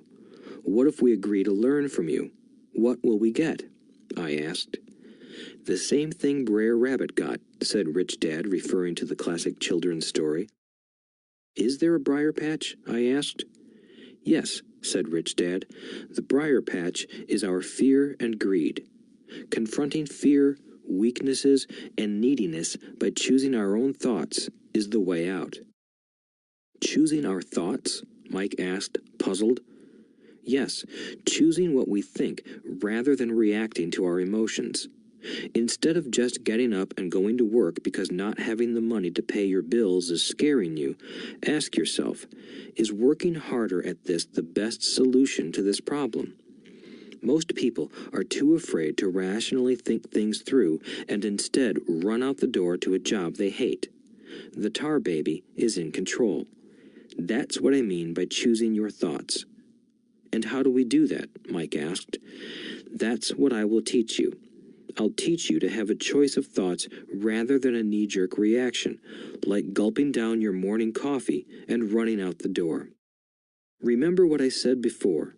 A job is only a short-term solution to a long-term problem. Most people have only one problem in mind, and it's short-term. It's the bills at the end of the month, the tar baby.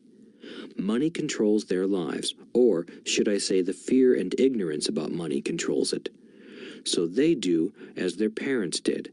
They get up every day and go work for money, not taking the time to ask the question, is there another way? Their emotions now control their thinking, not their heads. Can you tell the difference between emotions thinking and the head thinking? Mike asked.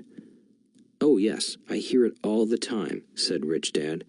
"I hear things like, well, everyone has to work, or the rich are crooks, or I'll get another job, I deserve this raise, you can't push me around, or I like this job because it's secure. No one asks, is there something I'm missing here? Which would break through the emotional thought and give you time to think clearly." As we headed back to the store, Rich Dad explained that the rich really did make money. They did not work for it. He went on to explain that when Mike and I were casting 5-cent pieces out of lead, thinking we were making money, we were very close to thinking the way the rich think. The problem was that creating money is legal for the government and banks to do, but illegal for us to do. There are legal ways to create money from nothing, he told us. Rich Dad went on to explain that the rich know that money is an illusion, truly like the carrot for the donkey. It's only out of fear and greed that the illusion of money is held together by billions of people who believe that money is real. It's not. Money is really made up. It is only because of the illusion of confidence and the ignorance of the masses that this house of cards stands. He talked about the gold standard that America was on, and that each dollar bill was actually a silver certificate. What concerned him was the rumor that we would someday go off the gold standard and our dollars would no longer be backed by something tangible. If that happens, boys, all hell will break loose. The poor, the middle class, and the ignorant will have their lives ruined simply because they will continue to believe that money is real and that the company they work for, or the government, will look after them. We really did not understand what he was saying that day, but over the years, it made more and more sense. Seeing what others miss. As he climbed into his pickup truck outside his convenience store, Rich Dad said, "Keep working, boys, but the sooner you forget about needing a paycheck, the easier your adult life will be. Keep using your brain, work for free, and soon your mind will show you ways of making money far beyond what I could ever pay you. You will see things that other people never see. Most people never see these opportunities because they're looking for money and security, so that's all they get. The moment you see one opportunity, you'll see them for the rest of your life. The moment you do that, I'll teach you something else. Learn this, and you'll avoid one of life's biggest traps." Mike and I picked up our things from the store and waved goodbye to Mrs. Martin. We went back to the park, to the same picnic bench and spent several more hours thinking and talking. We spent the next week at school thinking and talking too. For 2 more weeks, we kept thinking, talking, and working for free. At the end of the second Saturday, I was again saying goodbye to Mrs. Martin and looking at the comic book stand with a longing gaze. The hard thing about not even getting 30 cents every Saturday was that I didn't have any money to buy comic books. Suddenly, as Mrs. Martin said goodbye to Mike and me, I saw her do something I'd never seen her do before. Mrs. Martin was cutting the front page of the comic book in half. She kept the top half of the comic book cover and threw the rest of the book into a large cardboard box. When I asked her what she did with the comic books, she said, "I throw them away. I give the top half of the cover back to the comic book distributor for credit when he brings in the new comics. He's coming in an hour." Mike and I waited for an hour. Soon, the distributor arrived, and I asked him if we could have the comic books. To my delight, he said, "You can have them if you work for this store and do not resell them." Remember our old business partnership? Well, Mike and I revived it. Using a spare room in Mike's basement, we began piling hundreds of comic books in that room. Soon, our comic book library was open to the public. We hired Mike's younger sister, who loved to study, to be head librarian.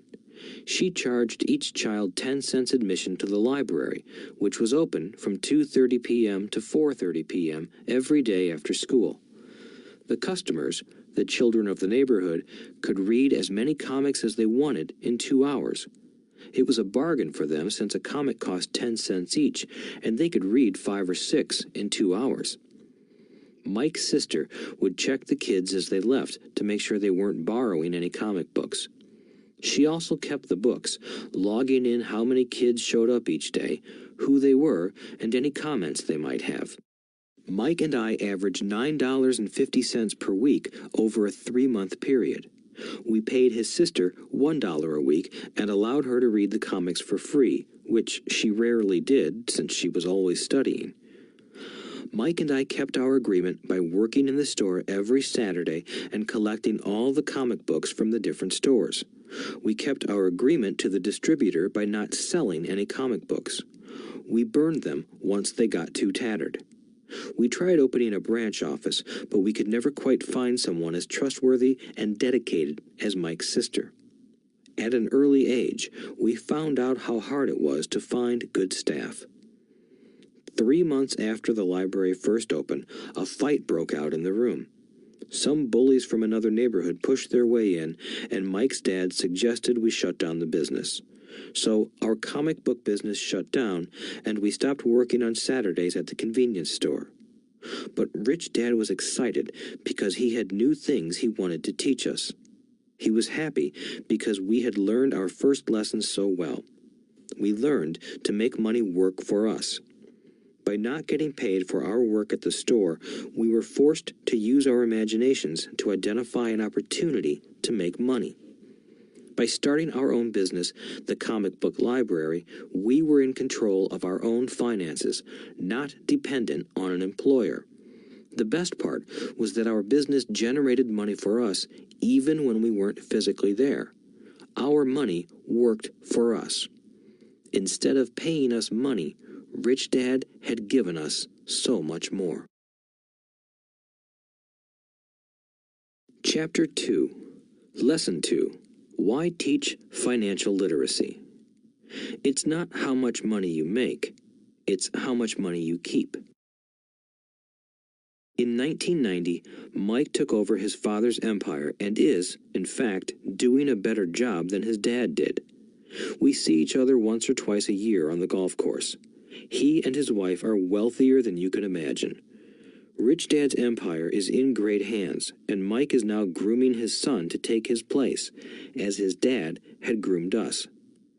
In 1994, I retired at the age of 47, and my wife Kim was 37. Retirement does not mean not working. For us, it means that, barring unforeseen cataclysmic changes, we can work or not work, and our wealth grows automatically, staying ahead of inflation. Our assets are large enough to grow by themselves. It's like planting a tree. You water it for years, and then one day it doesn't need you anymore. Its roots are implanted deep enough. Then the tree provides shade for your enjoyment. Mike chose to run the empire, and I chose to retire. Whenever I speak to groups of people, they often ask what I would recommend that they do. How do I get started? Is there a book you would recommend? What should I do to prepare my children? What is your secret to success? How do I make millions? Whenever I hear one of these questions, I'm reminded of the following story. The Richest Businessmen. In 1923, a group of our greatest leaders and richest businessmen held a meeting at the Edgewater Beach Hotel in Chicago. Among them were Charles Schwab, head of the largest independent steel company; Samuel Insull, president of the world's largest utility; Howard Hobson, head of the largest gas company; Ivar Kruger, president of International Match Company, one of the world's largest companies at that time; Leon Fraser, president of the Bank of International Settlements; Richard Whitney, president of the New York Stock Exchange; Arthur Cotton and Jesse Livermore, two of the biggest stock speculators; and Albert Fall, a member of President Harding's cabinet. 25 years later, 9 of these titans ended their lives as follows. Schwab died penniless after living for 5 years on borrowed money. Insull died broke in a foreign land, and Kruger and Cotton also died broke. Hobson went insane. Whitney and Albert Fall were released from prison, and Fraser and Livermore committed suicide. I doubt if anyone can say what really happened to these men. If you look at the date, 1923, it was just before the 1929 market crash and the Great Depression, which I suspect had a great impact on these men and their lives. The point is this. Today, we live in times of greater and faster change than these men did. I suspect there will be many booms and busts in the coming years that will parallel the ups and downs these men faced. I am concerned that too many people are too focused on money and not on their greatest wealth, their education. If people are prepared to be flexible, keep an open mind, and learn, they will grow richer and richer despite tough changes. If they think money will solve problems, they will have a rough ride. Intelligence solves problems and produces money. Money without financial intelligence is money soon gone. Most people fail to realize that in life, it's not how much money you make, it's how much money you keep. We've all heard stories of lottery winners who are poor, then suddenly rich, and then poor again. They win millions, yet are soon back where they started. Or stories of professional athletes who at the age of 24 are earning millions, but are sleeping under a bridge 10 years later. I remember a story of a young basketball player who a year ago had millions. Today, at just 29, he claims his friends, attorney, and accountant took his money and he was forced to work at a car wash for minimum wage. He was fired from the car wash because he refused to take off his championship ring as he was wiping off the cars. His story made national news, and he is appealing his termination, claiming hardship and discrimination. He claims that the ring is all he has left, and if it was stripped away, he'll crumble. I know so many people who became instant millionaires, and while I am glad some people have become richer and richer, I caution them that in the long run, it's not how much money you make, it's how much you keep and how many generations you keep it. So when people ask, "Where do I get started?" or "Tell me how to get rich quick," they often are greatly disappointed with my answer. I simply say to them what my rich dad said to me when I was a little kid. If you want to be rich, you need to be financially literate. That idea was drummed into my head every time we were together. As I said, my educated dad stressed the importance of reading books, while my rich dad stressed the need to master financial literacy. If you are going to build the Empire State Building, the first thing you need to do is dig a deep hole and pour a strong foundation. If you are going to build a home in the suburbs, all you need to do is pour a 6-inch slab of concrete. Most people, in their drive to get rich, are trying to build an Empire State Building on a 6-inch slab. Our school system, created in the agrarian age, still believes in homes with no foundation. Dirt floors are still the rage, so kids graduate from school with virtually no financial foundation.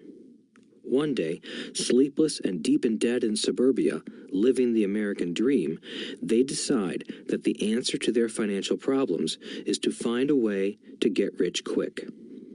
Construction on the skyscraper begins. It goes up quickly, and soon, instead of the Empire State Building, we have the Leaning Tower of suburbia.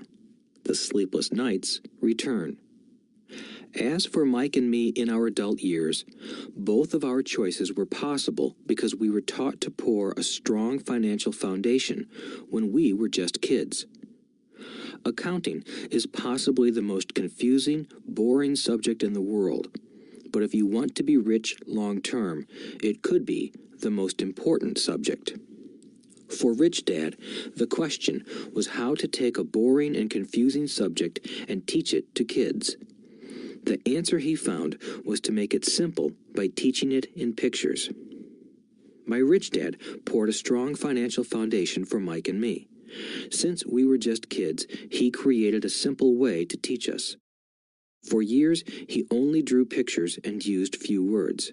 Mike and I understood the simple drawings, the jargon, the movement of money, and then in later years, Rich Dad began adding numbers.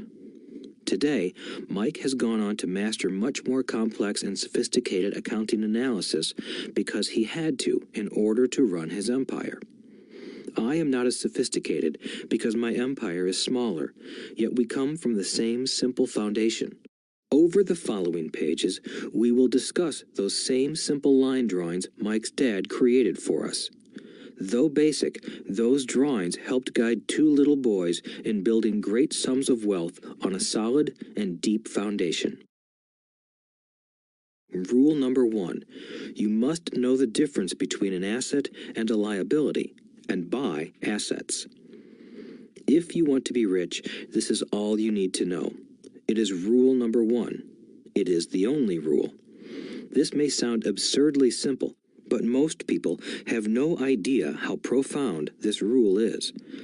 Most people struggle financially because they do not know the difference between an asset and a liability. Rich people acquire assets. The poor and middle class acquire liabilities that they think are assets, said Rich Dad. When Rich Dad explained this to Mike and me, we thought he was kidding. Here we were, nearly teenagers, and waiting for the secret to getting rich, and this was his answer. It was so simple that we stopped for a long time to think about it. "What is an asset?" asked Mike. "Don't worry right now," said Rich Dad. "Just let the idea sink in. If you can comprehend the simplicity, your life will have a plan and be financially easy. It is simple. That is why the idea is missed." "You mean all we need to know is what an asset is, acquire them, and we'll be rich?" I asked. Rich Dad nodded his head. "It's that simple." "If it's that simple, how come everyone is not rich?" I asked. Rich Dad smiled. "Because people do not know the difference between an asset and a liability." I remember asking, how could adults be so misguided? If it is that simple, if it is that important, why would everyone not want to find out? It took Rich Dad only a few minutes to explain what assets and liabilities were. As an adult, I have difficulty explaining it to other adults. The simplicity of the idea escapes them because they have been educated differently. They were taught by other educated professionals, such as bankers, accountants, real estate agents, financial planners, and so forth. The difficulty comes in asking adults to unlearn or become children again.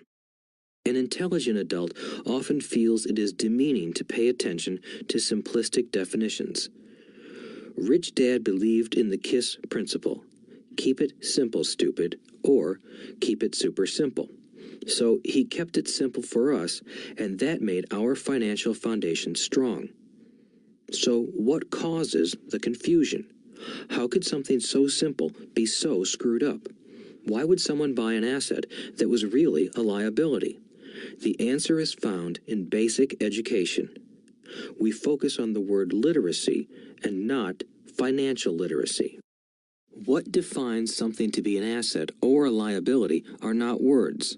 In fact, if you really want to be confused, look up the words asset and liability in the dictionary.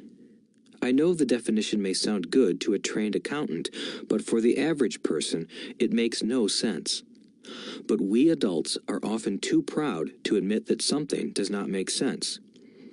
To us young boys, Rich Dad said, "What defines an asset are not words, but numbers. And if you can't read the numbers, you can't tell an asset from a hole in the ground." In accounting, Rich Dad would say, it's not the numbers, but what the numbers are telling you. It's just like words. It's not the words, but the story the words are telling you. If you want to be rich, you've got to read and understand numbers. If I heard that once, I heard it 1,000 times from my rich dad. And I also heard the rich acquire assets, and the poor and middle class acquire liabilities. Here is how to tell the difference between an asset and a liability. Most accountants and financial professionals do not agree with the definitions, but these simple drawings were the start of strong financial foundations for two young boys. An asset is something that puts money in my pocket. A liability is something that takes money out of my pocket. This is really all you need to know. If you want to be rich, simply spend your life buying assets. If you want to be poor or middle class, spend your life buying liabilities. Illiteracy, both in words and numbers, is the foundation of financial struggle. If people are having difficulties financially, there is something that they don't understand, either in words or numbers. The rich are rich because they are more literate in different areas than people who struggle financially. So if you want to be rich and maintain your wealth, it's important to be financially literate in words as well as numbers.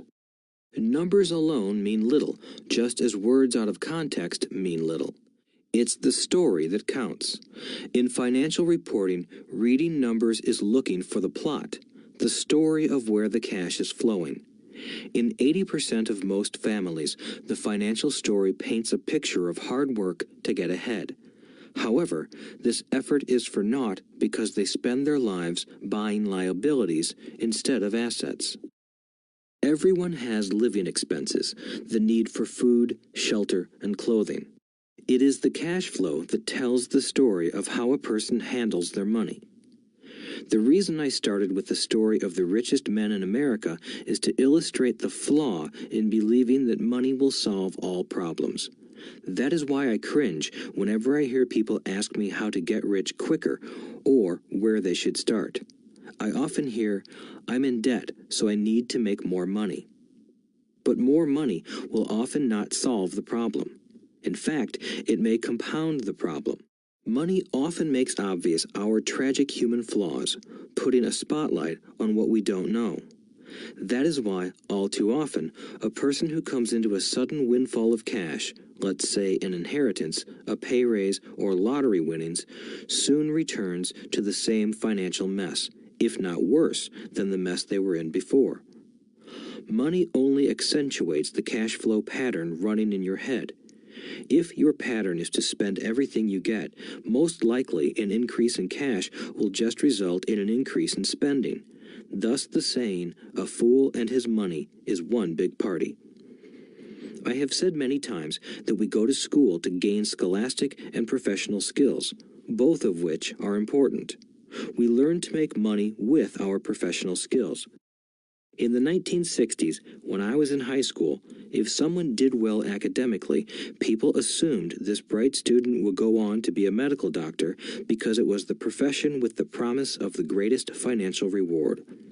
Today, doctors face financial challenges I wouldn't wish on my worst enemy. Insurance companies taking control of the business, managed healthcare, government intervention, and malpractice suits. Today, kids want to be famous athletes, movie stars, rock stars, beauty queens, or CEOs because that is where the fame, money, and prestige are. That is the reason it is so hard to motivate kids in school today. They know that professional success is no longer solely linked to academic success, as it once was. Because students leave school without financial skills, millions of educated people pursue their profession successfully, but later find themselves struggling financially.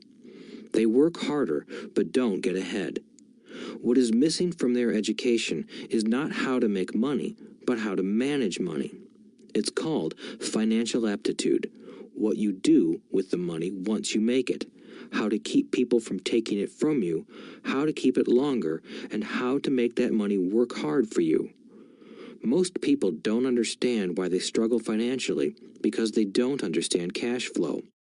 A person can be highly educated, professionally successful, and financially illiterate. These people often work harder than they need to because they learned how to work hard, but not how to have their money work hard for them. The story of how the quest for a financial dream turns into a financial nightmare. The classic story of hardworking people has set a pattern.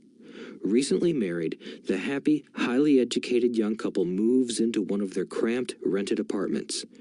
Immediately, they realize that they are saving money because two can live as cheaply as one. The problem is, the apartment is cramped. They decide to save money to buy their dream home so they can have kids. They now have two incomes, and they begin to focus on their careers. Their incomes begin to increase. As their incomes go up, their expenses go up as well. The number one expense for most people is taxes. Many people think it's income tax, but for most Americans, their highest tax is Social Security. As an employee, it appears as if the Social Security tax combined with the Medicare tax rate is roughly 7.5%, but it's really 15% since the employer must match the Social Security amount. In essence, it is money the employer can't pay you.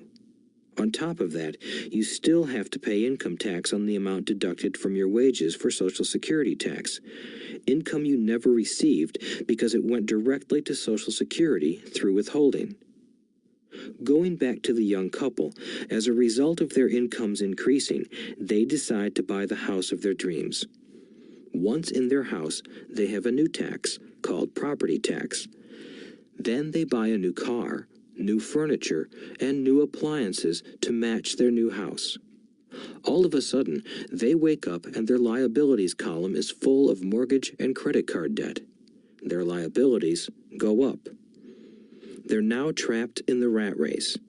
Pretty soon, a baby comes along and they work harder. The process repeats itself. Higher incomes cause higher taxes, also called bracket creep. A credit card comes in the mail. They use it. It maxes out. A loan company calls and says their greatest asset, their home, has appreciated in value. Because their credit is so good, the company offers a bill consolidation loan and tells them the intelligent thing to do is clear off the high-interest consumer debt by paying off their credit card. And besides, interest on their home is a tax deduction. They go for it and pay off those high-interest credit cards. They breathe a sigh of relief. Their credit cards are paid off. They've now folded their consumer debt into their home mortgage. Their payments go down because they extend their debt over 30 years. It is the smart thing to do. Their neighbor calls to invite them to go shopping. The Memorial Day sale is on. They promise themselves they'll just window shop, but they take a credit card, just in case. I run into this young couple all the time. Their names change, but their financial dilemma is the same. They come to one of my talks to hear what I have to say. They ask me, "Can you tell us how to make more money?" They don't understand that their trouble is really how they choose to spend the money they do have. It is caused by financial illiteracy and not understanding the difference between an asset and a liability. More money seldom solves someone's money problems. Intelligence solves problems. There is a saying a friend of mine says over and over to people in debt.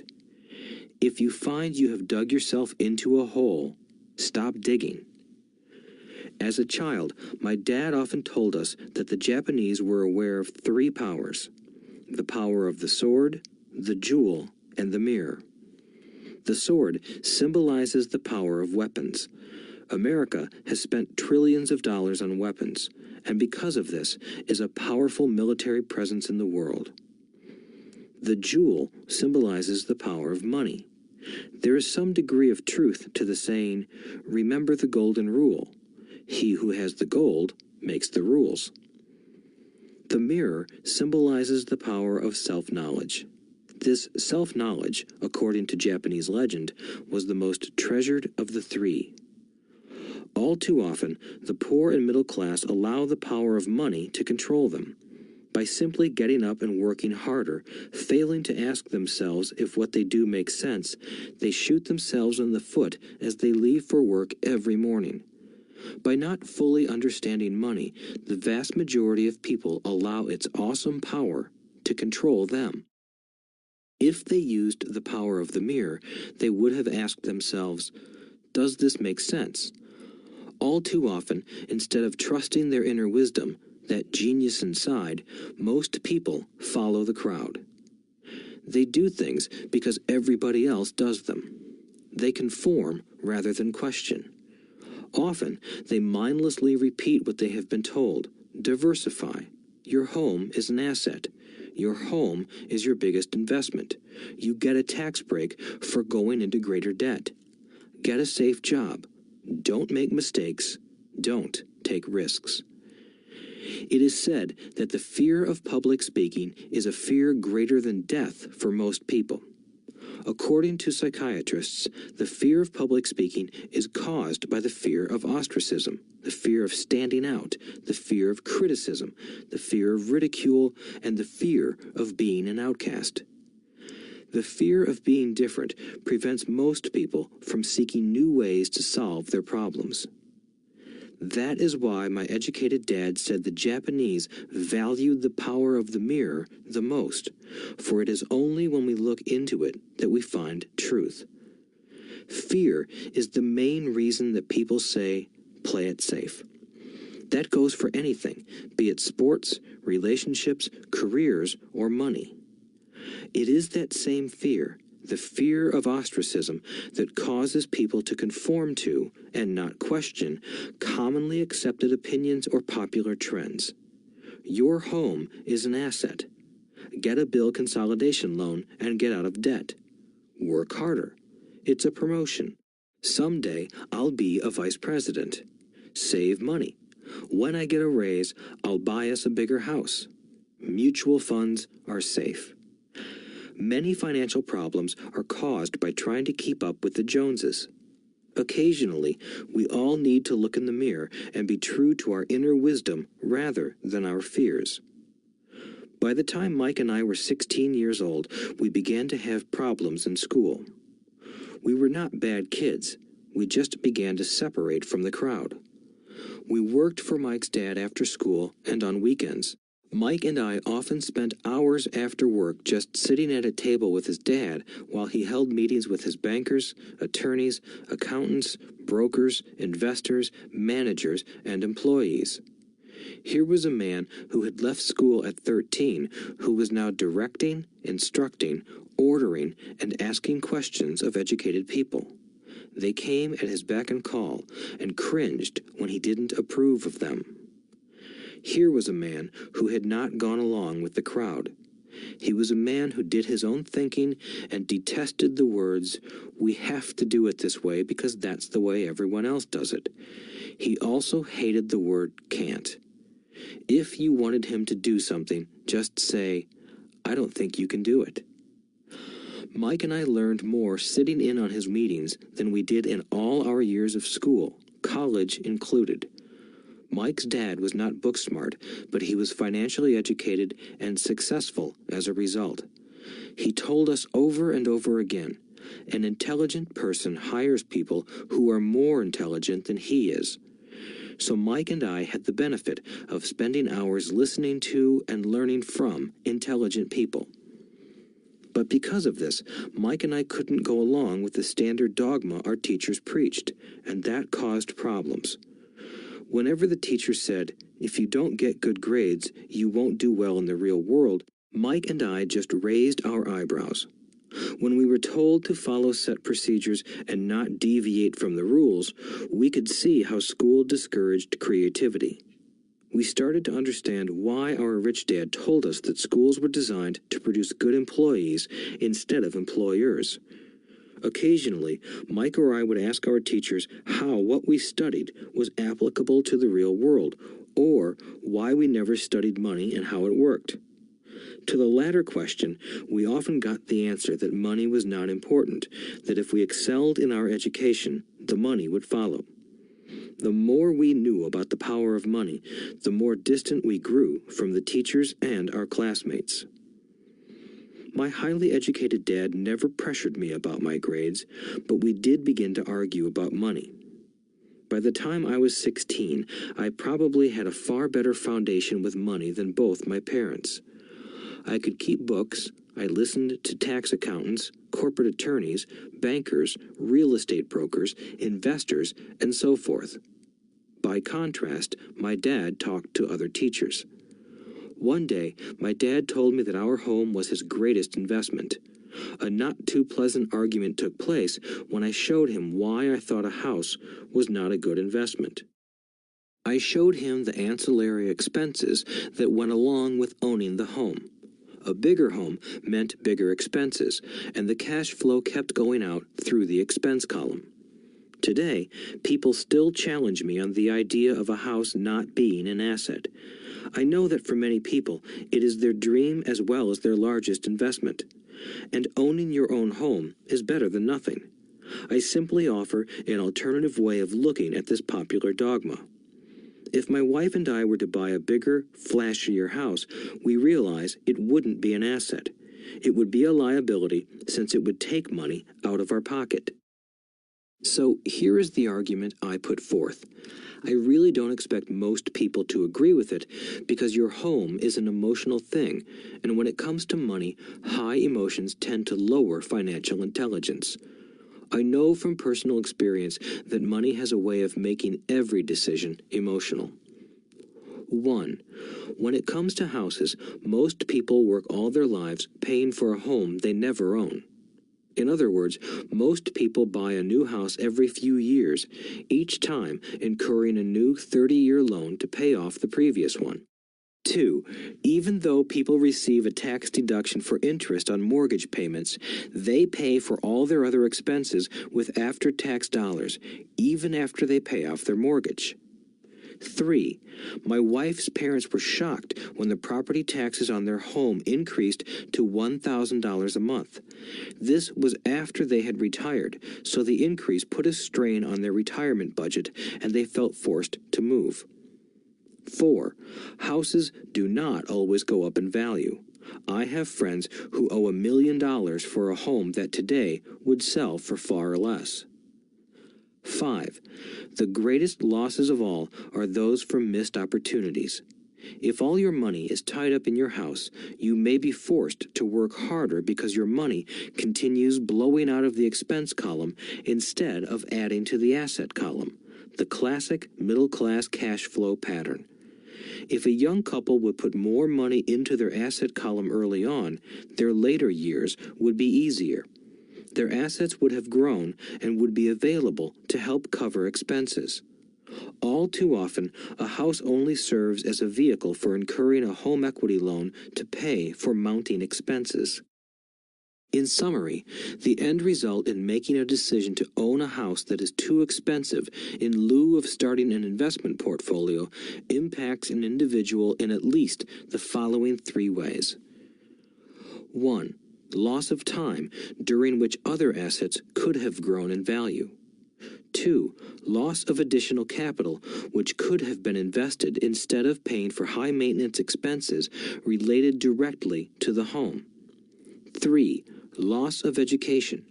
Too often, people count their house and savings and retirement plans as all they have in their asset column. Because they have no money to invest, they simply don't invest. This costs them investment experience. Most never become what the investment world calls a sophisticated investor.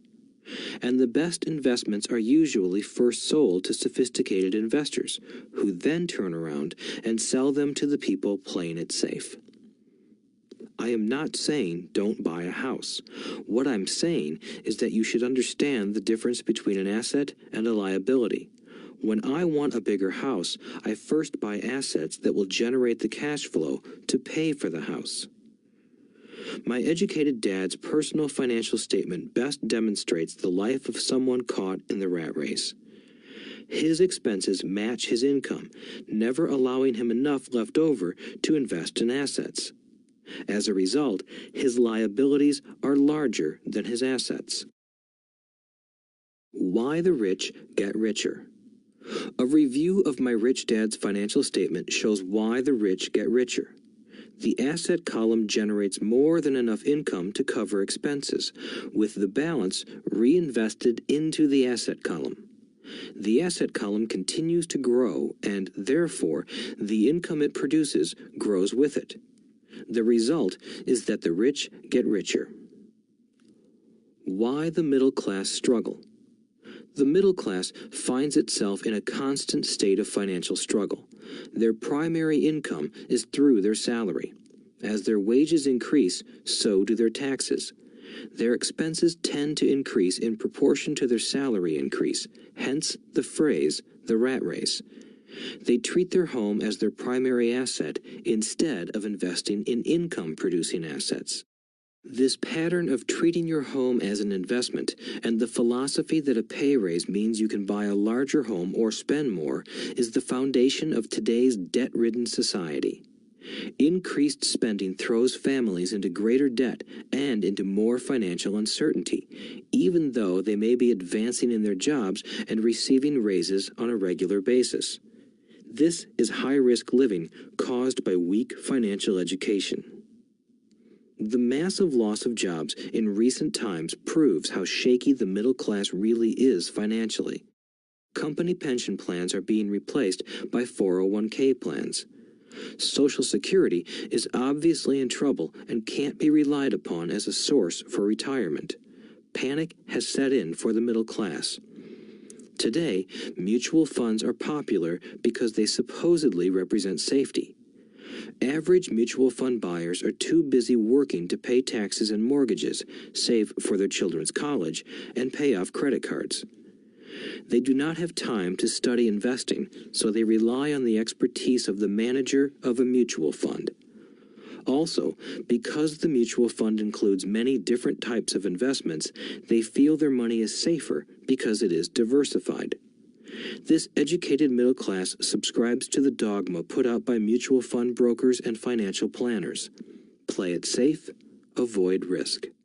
The real tragedy is that the lack of early financial education is what creates the risk faced by average middle-class people. The reason they have to play it safe is because their financial positions are tenuous at best. Their balance sheets are not balanced. Instead, they are loaded with liabilities and have no real assets that generate income. Typically, their only source of income is their paycheck. Their livelihood becomes entirely dependent on their employer. So when genuine deals of a lifetime come along, these people can't take advantage of them because they are working so hard, are taxed to the max, and are loaded with debt. As I said at the start of this section, the most important rule is to know the difference between an asset and a liability. Once you understand the difference, concentrate your efforts on buying income-generating assets. That's the best way to get started on a path to becoming rich. Keep doing that, and your asset column will grow. Keep liabilities and expenses down so more money is available to continue pouring into the asset column. Soon, the asset base will be so deep that you can afford to look at more speculative investments. Investments that may have returns of 100% to infinity. $5,000 investments that are soon turned into $1 million or more. Investments that the middle class calls too risky. The investment is not risky for the financially literate. As an employee who is also a homeowner, your working efforts are generally as follows. 1. You work for the company.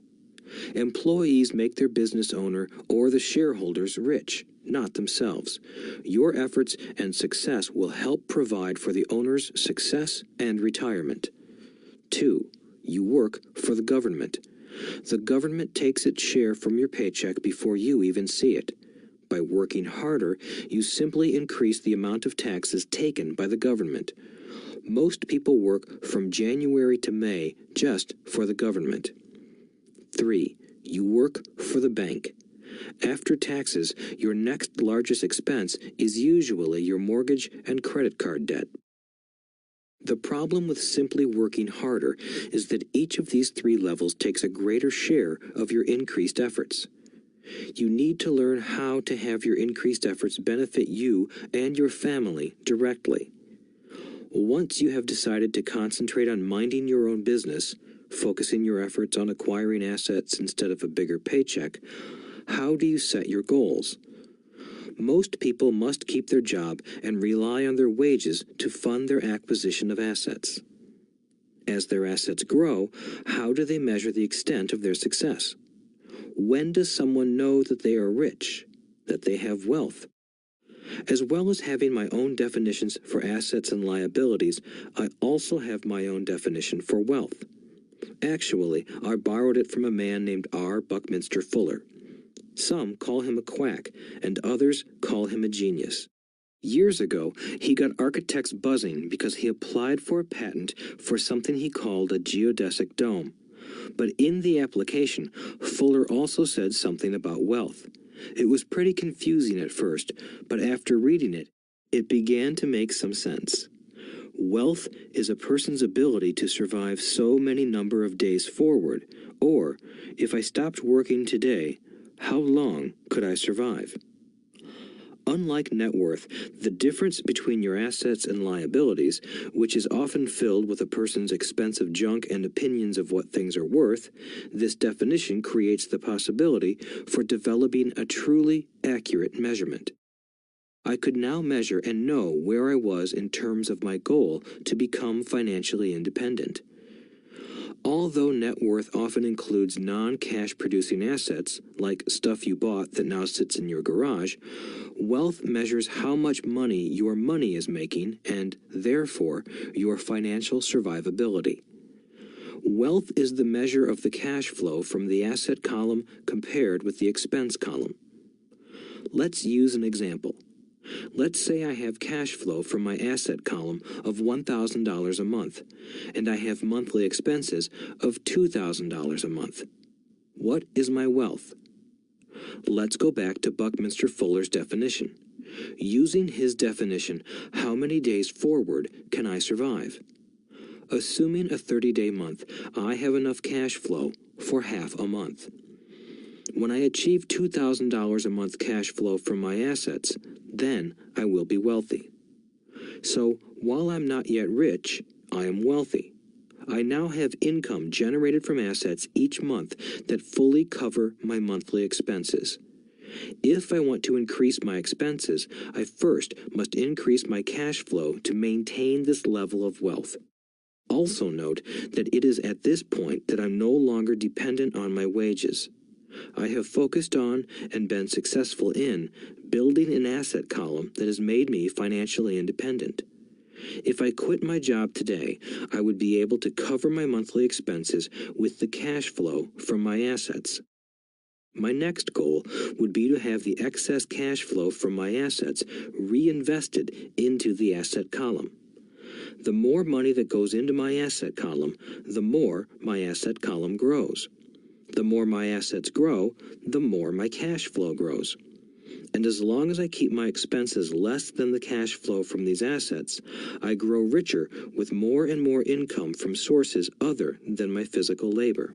As this reinvestment process continues, I am well on my way to becoming rich. Just remember this simple observation. The rich buy assets. The poor only have expenses. The middle class buy liabilities they think are assets. So how do I start minding my own business? What is the answer? Listen to the founder of McDonald's in the next chapter. Chapter 3. Lesson 3. Mind your own business. The rich focus on their asset columns while everyone else focuses on their income statements. In 1974, Ray Kroc, the founder of McDonald's, was asked to speak to the MBA class at the University of Texas at Austin. A friend of mine was a student in that MBA class. After a powerful and inspiring talk, the class adjourned and the students asked Ray if he would join them at their favorite hangout to have a few beers. Ray graciously accepted. "What business am I in?" Ray asked once the group had all their beers in hand. Everyone laughed, my friend said. Most of the MBA students thought Ray was just fooling around. No one answered, so Ray asked again. "What business do you think I'm in?" The students laughed again, and finally one brave soul yelled out, "Ray, who in the world doesn't know that you're in the hamburger business?" Ray chuckled. "That's what I thought you would say." He paused and then quickly added, "Ladies and gentlemen, I'm not in the hamburger business. My business is real estate." As my friend tells the story, Ray spent a good amount of time explaining his viewpoint. In his business plan, Ray knew that the primary business focus was to sell hamburger franchises, but what he never lost sight of was the location of each franchise. He knew that the land and its location were the most significant factors in the success of each franchise. Basically, the person who bought the franchise was also buying the real estate under the franchise for Ray Kroc's organization. Today, McDonald's is the largest single owner of real estate in the world, owning even more than the Catholic Church. McDonald's owns some of the most valuable intersections and street corners in America and around the globe. My friend considers this as one of the most important lessons in his life. Today, he owns car washes, but his business is the real estate under those car washes. The previous chapter presented that most people work for everyone but themselves. They work first for the owners of the company, then for the government through taxes, and finally for the bank that owns their mortgage.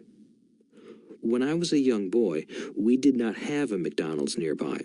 Yet my rich dad was responsible for teaching Mike and me the same lesson that Ray Kroc talked about at the University of Texas. It is secret number 3 of the rich. The secret is mind your own business. Financial struggle is often directly the result of people working all their lives for someone else. Many people will simply have nothing at the end of their working days to show for their efforts. Our current educational system focuses on preparing today's youth to get good jobs by developing scholastic skills.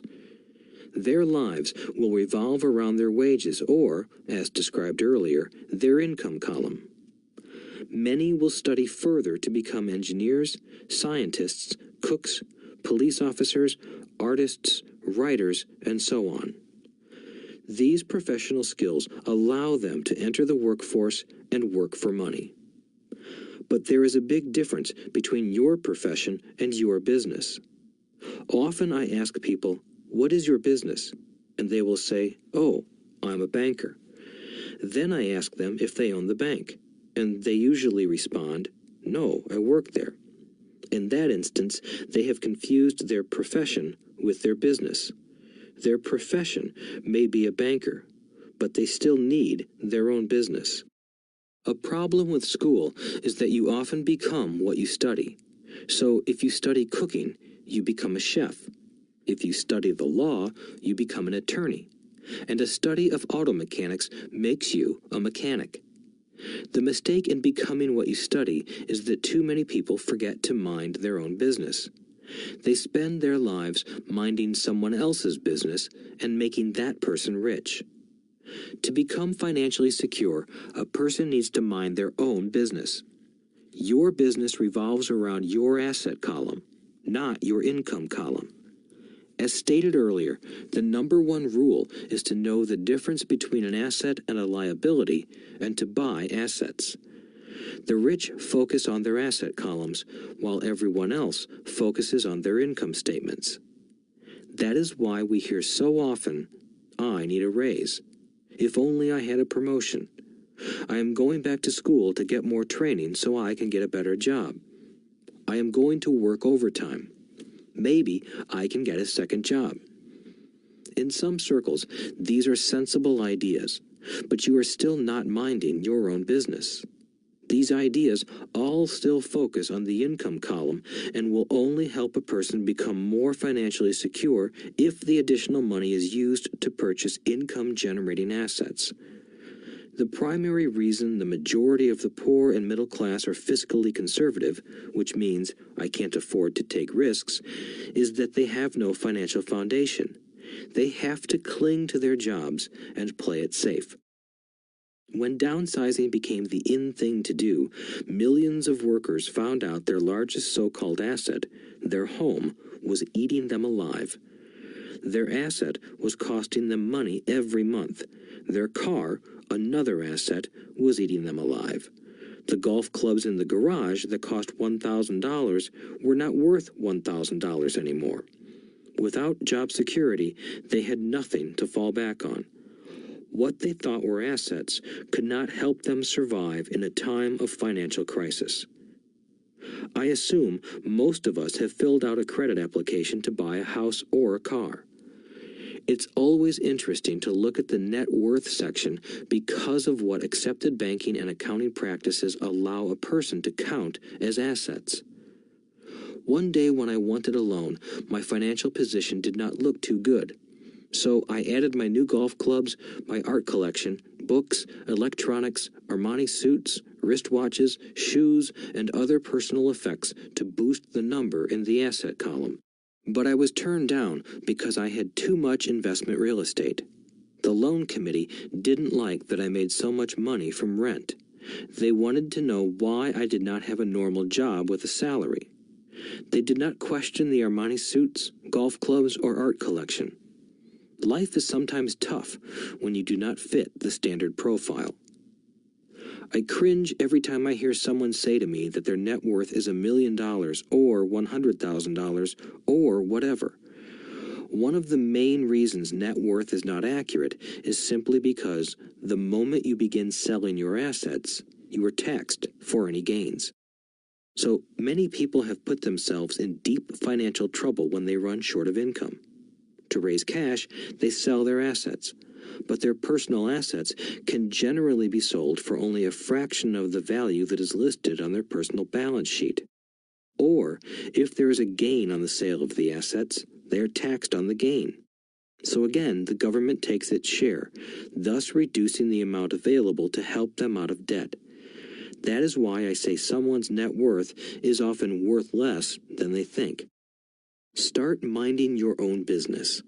Keep your daytime job, but start buying real assets, not liabilities or personal effects that have no real value once you get them home.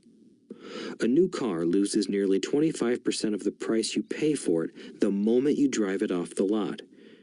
It is not a true asset even if your banker lets you list it as one. My $400 new titanium driver was worth $150 the moment I teed off.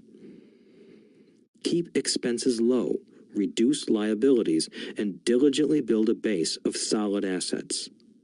For young people who have not yet left home, it is important for parents to teach them the difference between an asset and a liability.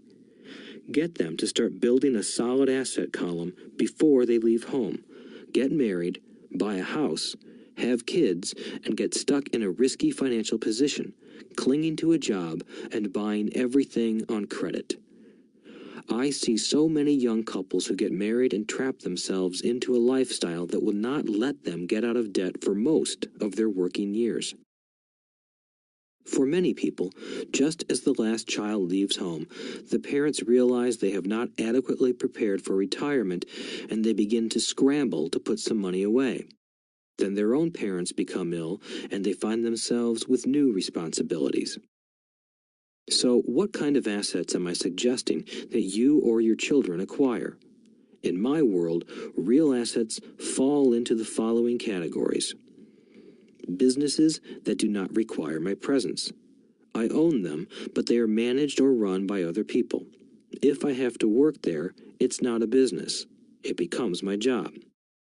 Stocks, bonds, income-generating real estate, notes, IOUs, royalties from intellectual property such as music, scripts, and patents. Anything else that has value, produces income, or appreciates, and has a ready market. As a young boy, my educated dad encouraged me to find a safe job, but my rich dad encouraged me to begin acquiring assets that I loved. If you don't love it, you won't take care of it. I collect real estate simply because I love buildings and land. I love shopping for them, and I could look at them all day long. When problems arise, the problems aren't so bad that it changes my love for real estate. For people who hate real estate, they shouldn't buy it. I also love stocks of small companies, especially startups, because I am an entrepreneur, not a corporate person. In my early years, I worked in large organizations such as Standard Oil of California, the U.S. Marine Corps, and Xerox Corporation. I enjoyed my time with those organizations and have fond memories, but I know deep down I am not a company man. I like starting companies, not running them. So my stock buys are usually of small companies. Sometimes I even start the company and take it public. Fortunes are made in new stock issues, and I love the game. Many people are afraid of small-cap companies and call them risky, and they are. But that risk is diminished if you love what the investment is, understand it, and know the game. With small companies, my investment strategy is to be out of the stock in a year. On the other hand, my real estate strategy is to start small and keep trading up for bigger properties, and, therefore, delay paying taxes on the gain. This allows the value to increase dramatically. I generally hold real estate less than 7 years. For years, even while I was with the Marine Corps and Xerox, I did what my rich dad recommended. I kept my day job, but I still minded my own business. I was active in my asset column trading real estate and small stocks. Rich Dad always stressed the importance of financial literacy. The better I was at understanding the accounting and cash management, the better I would be at analyzing investments and eventually starting and building my own company. I don't encourage anyone to start a company unless they really want to. Knowing what I know about running a company, I wouldn't wish that task on anyone. There are times when people can't find employment and starting a company seems like the best solution. But the odds are against success. 9 out of 10 companies fail in 5 years. Of those that survive the first 5 years, 9 out of every 10 of those eventually fail as well. So only if you really have the desire to own your own company do I recommend it. Otherwise, keep your day job and mind your own business. When I say mind your own business, I mean to build and keep your asset column strong. Once a dollar goes into it, never let it come out. Think of it this way. Once a dollar goes into your asset column, it becomes your employee. The best thing about money is that it works 24 hours a day and can work for generations. Keep your day job, be a great hard-working employee, but keep building that asset column. As your cash flow grows, you can indulge in some luxuries. An important distinction is that rich people buy luxuries last, while the poor and middle class tend to buy luxuries first. The poor and the middle class often buy luxury items like big houses, diamonds, furs, jewelry, or boats because they want to look rich. They look rich, but in reality they just get deeper in debt on credit. The old money people, the long-term rich, build their asset column first. Then the income generated from the asset column buys their luxuries. The poor and middle class buy luxuries with their own sweat, blood, and children's inheritance. A true luxury is a reward for investing in and developing a real asset. For example, when my wife Kim and I had extra money coming from our apartment houses, she went out and bought her Mercedes. It didn't take any extra work or risk on her part because the apartment house bought the car. She did, however, have to wait 4 years while the real estate investment portfolio grew and began generating enough extra cash flow to pay for the car. But the luxury, the Mercedes, was a true reward because she proved she knew how to grow her asset column. That car now means a lot more to her than simply another pretty car. It means she used her financial intelligence to afford it. Instead, most people impulsively go out and buy a new car or some other luxury on credit. They may feel bored and just want a new toy. Buying a luxury on credit often causes a person to eventually resent that luxury because the debt becomes a financial burden. After you've taken the time and invested in and built your own business, you are now ready to learn the biggest secret of the rich, the secret that puts the rich way ahead of the pack. Chapter 4. Lesson 4. The History of Taxes and the Power of Corporations. My rich dad just played the game smart, and he did it through corporations, the biggest secret of the rich. I remember in school being told the story of Robin Hood and his merry men. My teacher thought it was a wonderful story of a romantic hero who robbed from the rich and gave to the poor. My rich dad did not see Robin Hood as a hero. He called Robin Hood a crook. Robin Hood may be long gone, but his followers live on. I often still hear people say, "Why don't the rich pay for it?" or "The rich should pay more in taxes and give it to the poor." It is this Robin Hood fantasy, or taking from the rich to give to the poor, that has caused the most pain for the poor and the middle class. The reason the middle class is so heavily taxed is because of the Robin Hood ideal. The reality is that the rich are not taxed. It's the middle class who pays for the poor, especially the educated, upper-income middle class. Again, to understand fully how things happen, we need to look at the history of taxes. Although my highly educated dad was an expert on the history of education, my rich dad fashioned himself an expert on the history of taxes. Rich Dad explained to Mike and me that originally in England and America, there were no taxes. Occasionally, there were temporary taxes levied in order to pay for wars. The king or the president would put the word out and ask everyone to chip in. Taxes were levied in Britain for the fight against Napoleon from 1799 to 1816, and in America to pay for the Civil War from 1861 to 1865. In 1874, England made income tax a permanent levy on its citizens. In 1913, an income tax became permanent in the United States with the adoption of the 16th Amendment to the U.S. Constitution. At one time, Americans were anti-tax. It had been the tax on tea that led to the famous Tea Party in Boston Harbor, an incident that helped ignite the Revolutionary War.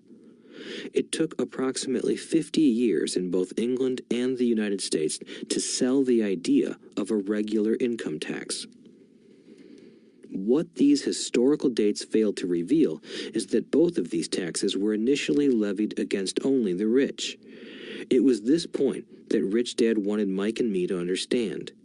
He explained that the idea of taxes was made popular and accepted by the majority by telling the poor and the middle class that taxes were created only to punish the rich. This is how the masses voted for the law, and it became constitutionally legal. Although it was intended to punish the rich, in reality it wound up punishing the very people who voted for it, the poor and middle class. Once government got a taste of money, its appetite grew, said Rich Dad. Your dad and I are exactly opposite. He's a government bureaucrat, and I am a capitalist.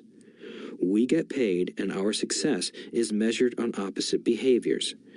He gets paid to spend money and hire people. The more he spends and the more people he hires, the larger his organization becomes. In the government, a large organization is a respected organization. On the other hand, within my organization, the fewer people I hire and the less money I spend, the more I am respected by my investors. That's why I don't like government people. They have different objectives than most business people. As the government grows, more and more tax dollars are needed to support it. My educated dad sincerely believed that government should help people. He loved John F. Kennedy and especially the idea of the Peace Corps. He loved the idea so much that both he and my mom worked for the Peace Corps, training volunteers to go to Malaysia, Thailand, and the Philippines. He always strived for additional grants and budget increases so he could hire more people, both in his job with the Education Department and in the Peace Corps. From the time I was about 10 years old, I would hear from my rich dad that government workers were a pack of lazy thieves, and from my poor dad, I would hear how the rich were greedy crooks who should be made to pay more taxes. Both sides had valid points. It was difficult to go to work for one of the biggest capitalists in town and come home to a father who was a prominent government leader. It was not easy to know which dad to believe. Yet, when you study the history of taxes, an interesting perspective emerges. As I said, the passage of taxes was only possible because the masses believed in the Robin Hood theory of economics. Take from the rich and give to everyone else. The problem was that the government's appetite for money was so great that taxes soon needed to be levied on the middle class, and from there it kept trickling down. However, the rich saw an opportunity because they don't play by the same set of rules. The rich knew about corporations, which became popular in the days of sailing ships. The rich created the corporation as a vehicle to limit their risk to the assets of each voyage. The rich put their money into a corporation to finance the voyage. The corporation would then hire a crew to sail to the New World to look for treasure. If the ship was lost, the crew lost their lives, but the loss to the rich would be limited only to the money they invested for that particular voyage. It is the knowledge of the legal corporate structure that really gives the rich a vast advantage over the poor and middle class. Having two fathers teaching me, one a socialist and the other a capitalist, I quickly began to realize that the philosophy of the capitalist made more financial sense to me. It seemed to me that the socialists ultimately penalized themselves due to their lack of financial education. No matter what the take from the rich crowd came up with, the rich always found a way to outsmart them. That is how taxes were eventually levied on the middle class. The rich outsmarted the intellectuals solely because they understood the power of money, a subject not taught in schools. How did the rich outsmart the intellectuals? Once the take from the rich tax was passed, cash started flowing into government coffers. Initially, people were happy. Money was handed out to government workers and the rich.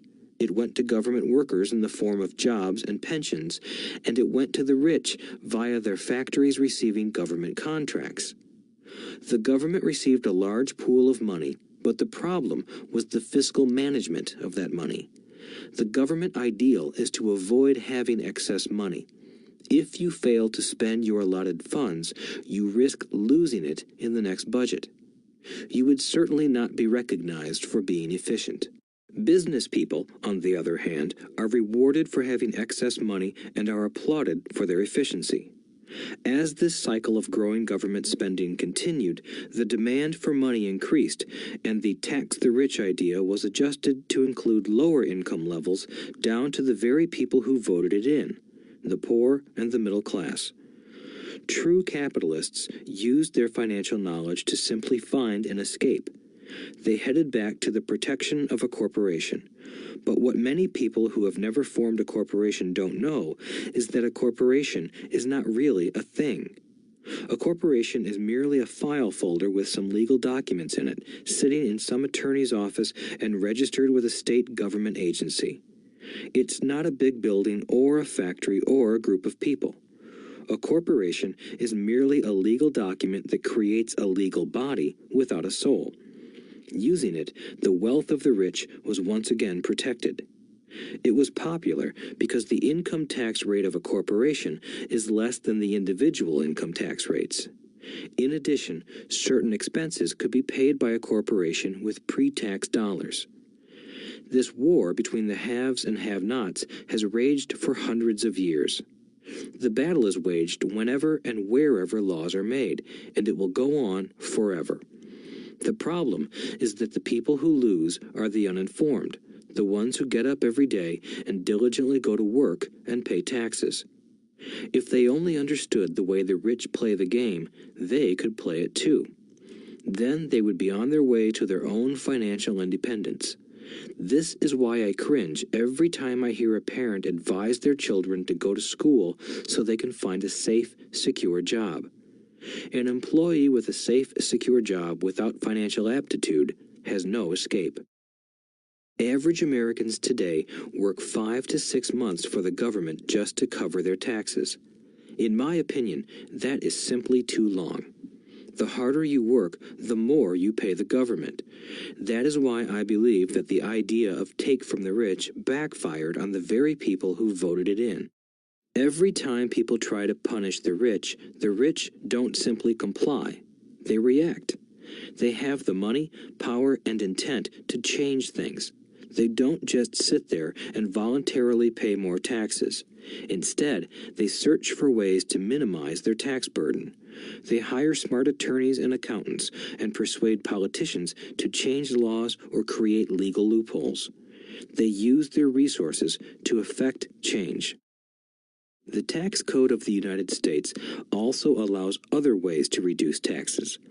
Most of these vehicles are available to anyone, but it is the rich who find them because they are minding their own business. For example, 1031 is jargon for Section 1031 of the Internal Revenue Code, which allows a seller to delay paying taxes on a piece of real estate that is sold for a capital gain through an exchange for a more expensive piece of real estate. Real estate is one investment vehicle that has a great tax advantage.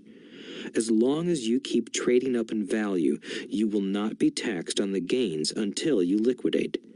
People who don't take advantage of these legal tax savings are missing a great opportunity to build their asset columns. The poor and middle class don't have the same resources. They sit there and let the government's needles enter their arm and allow the blood donation to begin. Today, I am constantly shocked at the number of people who pay more taxes or take fewer deductions simply because they are afraid of the government. I have friends who have had their businesses shut down and destroyed, only to find out it was a mistake on the part of the government. I realize all that, but the price of working from January to May is a high price to pay for that intimidation. My poor dad never fought back. My rich dad didn't either. He just played the game smarter, and he did it through corporations, the biggest secret of the rich. You may remember the first lesson I learned from my rich dad. I was a little boy of 9 who had to sit and wait for him to choose to talk to me. I sat in his office waiting for him to get to me. He was ignoring me on purpose. He wanted me to recognize his power and to desire to have that power for myself one day. During all the years I studied and learned from him, he always reminded me that knowledge is power. And with money comes great power that requires the right knowledge to keep it and make it multiply. Without that knowledge, the world pushes you around. Rich Dad constantly reminded Mike and me that the biggest bully was not the boss or the supervisor, but the tax man. The tax man will always take more if you let him. The first lesson of having money work for you, as opposed to you working for money, is all about power. If you work for money, you give the power to your employer. If money works for you, you keep the power and control it. Once we had this knowledge of the power of money working for us, he wanted us to be financially smart and not let anyone or anything push us around. If you're ignorant, it's easy to be bullied. If you know what you're talking about, you have a fighting chance. That is why he paid so much for smart tax accountants and attorneys. It was less expensive to pay them than to pay the government. His best lesson to me was, be smart and you won't be pushed around as much. He knew the law because he was a law-abiding citizen and because it was expensive to not know the law. If you know you're right, you're not afraid of fighting back, even if you are taking on Robin Hood and his band of merry men. My highly educated dad always encouraged me to land a good job with a strong corporation. He spoke of the virtues of working your way up the corporate ladder. He didn't understand that, by relying solely on a paycheck from a corporate employer, I would be a docile cow ready for milking. When I told my rich dad of my father's advice, he only chuckled. "Why not own the ladder?" was all he said. As a young boy, I did not understand what Rich Dad meant by owning my own corporation. It was an idea that seemed impossible and intimidating. Although I was excited by the idea, my inexperience wouldn't let me envision the possibility that grown-ups would someday work for a company I would own. The point is that, if not for my rich dad, I would have probably followed my educated dad's advice. It was merely the occasional reminder of my rich dad that kept the idea of owning my own corporation alive and kept me on a different path. By the time I was 15 or 16, I knew I wasn't going to continue down the path my educated dad recommended. I didn't know how I was going to do it, but I was determined not to head in the direction most of my classmates were heading. That decision changed my life.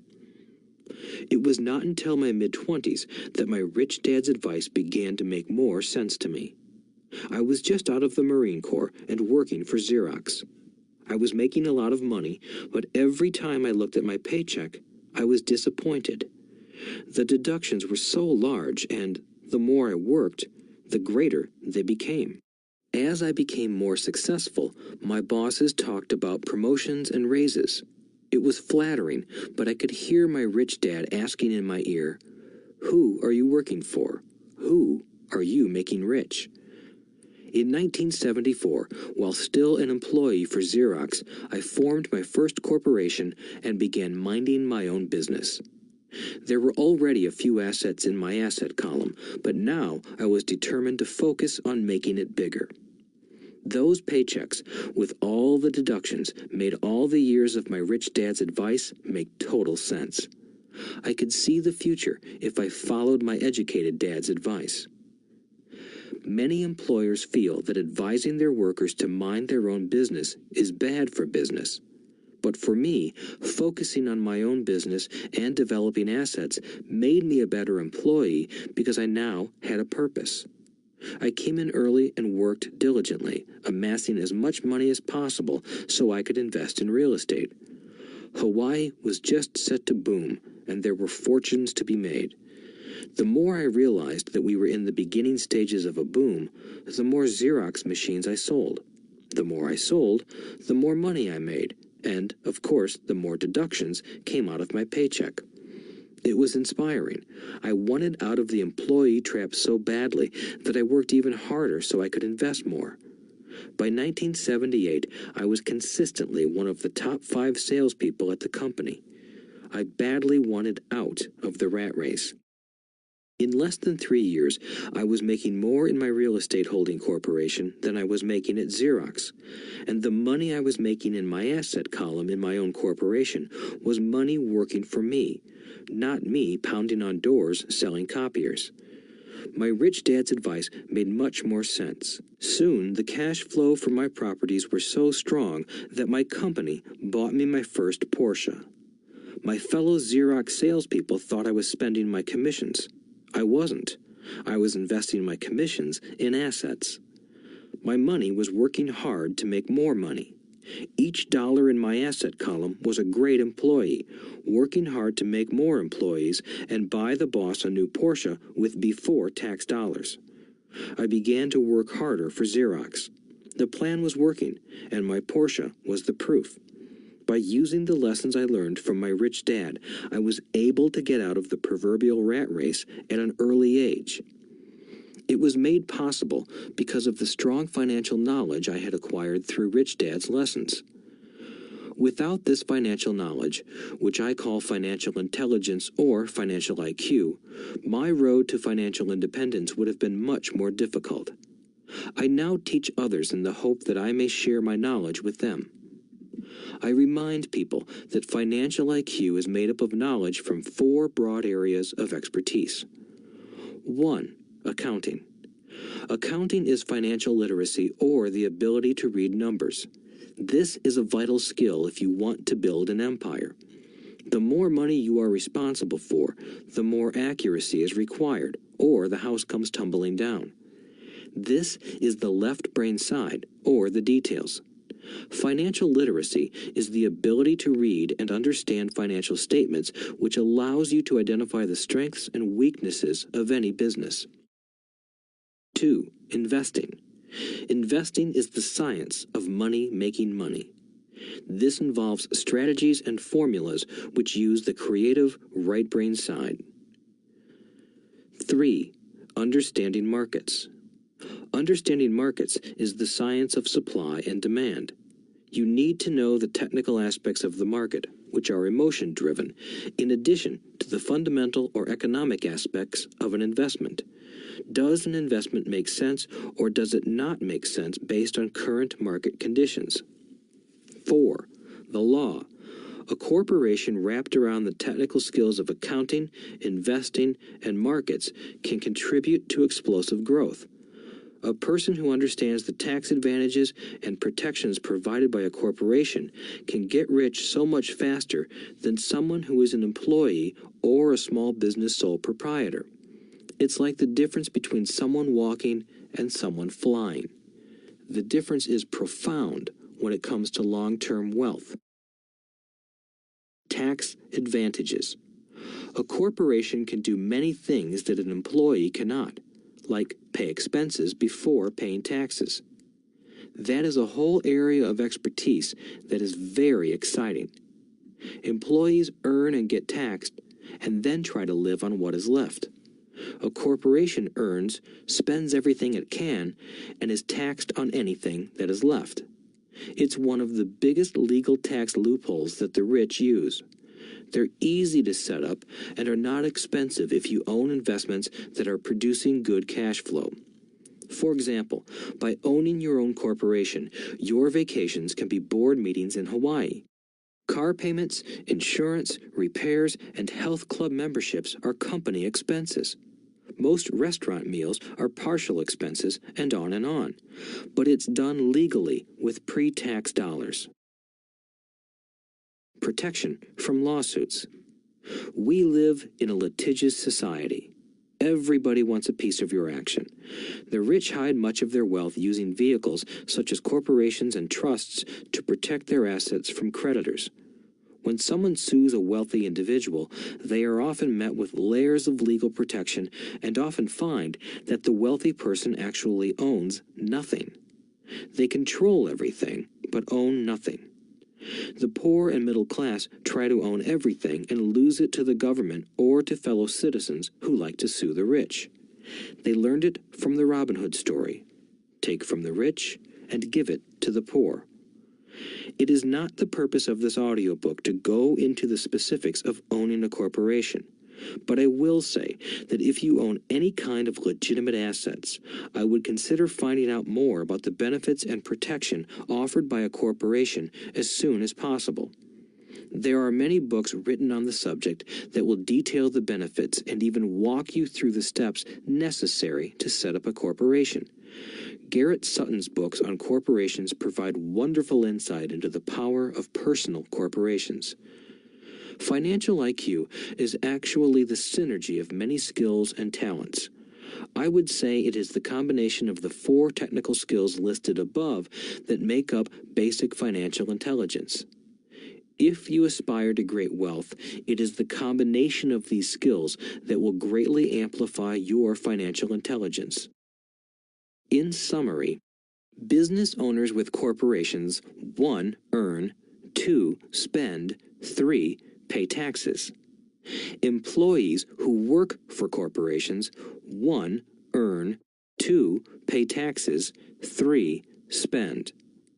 As part of your overall financial strategy, I recommend that you learn about the protection